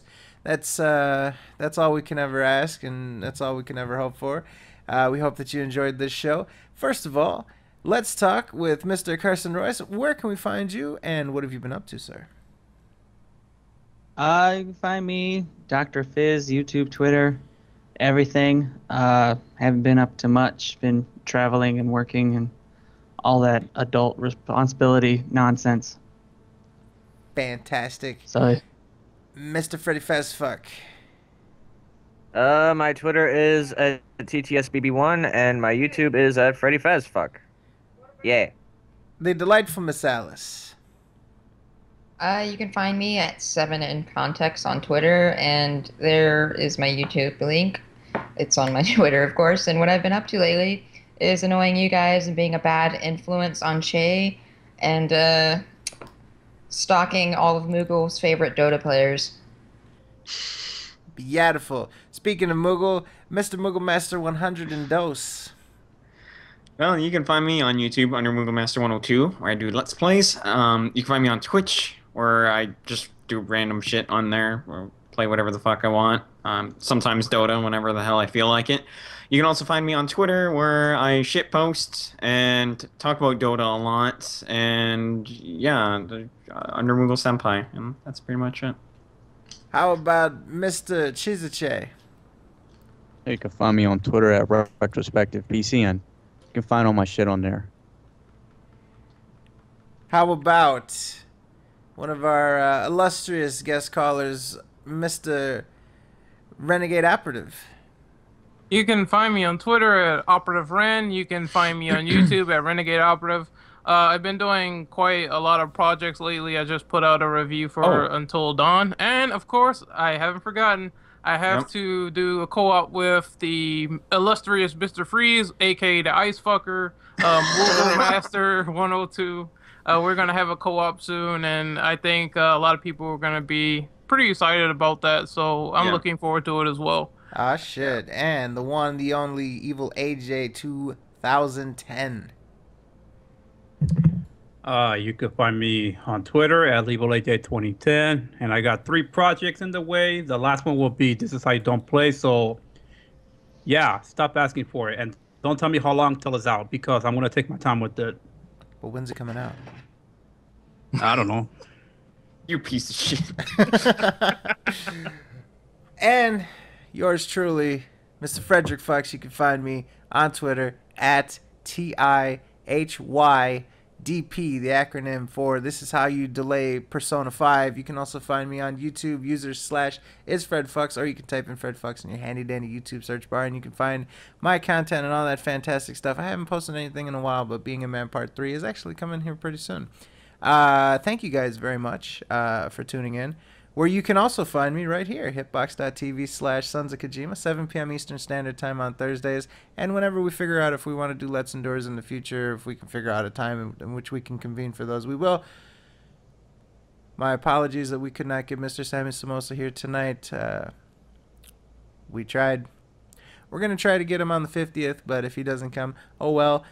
Please set your expectations. We learned very quickly that he's probably not going to come, so please set your expectations if you think that he's going to come. I know that our good friend Sammy Samosa, tries to issue challenges and stuff like that, but we'll see what happens.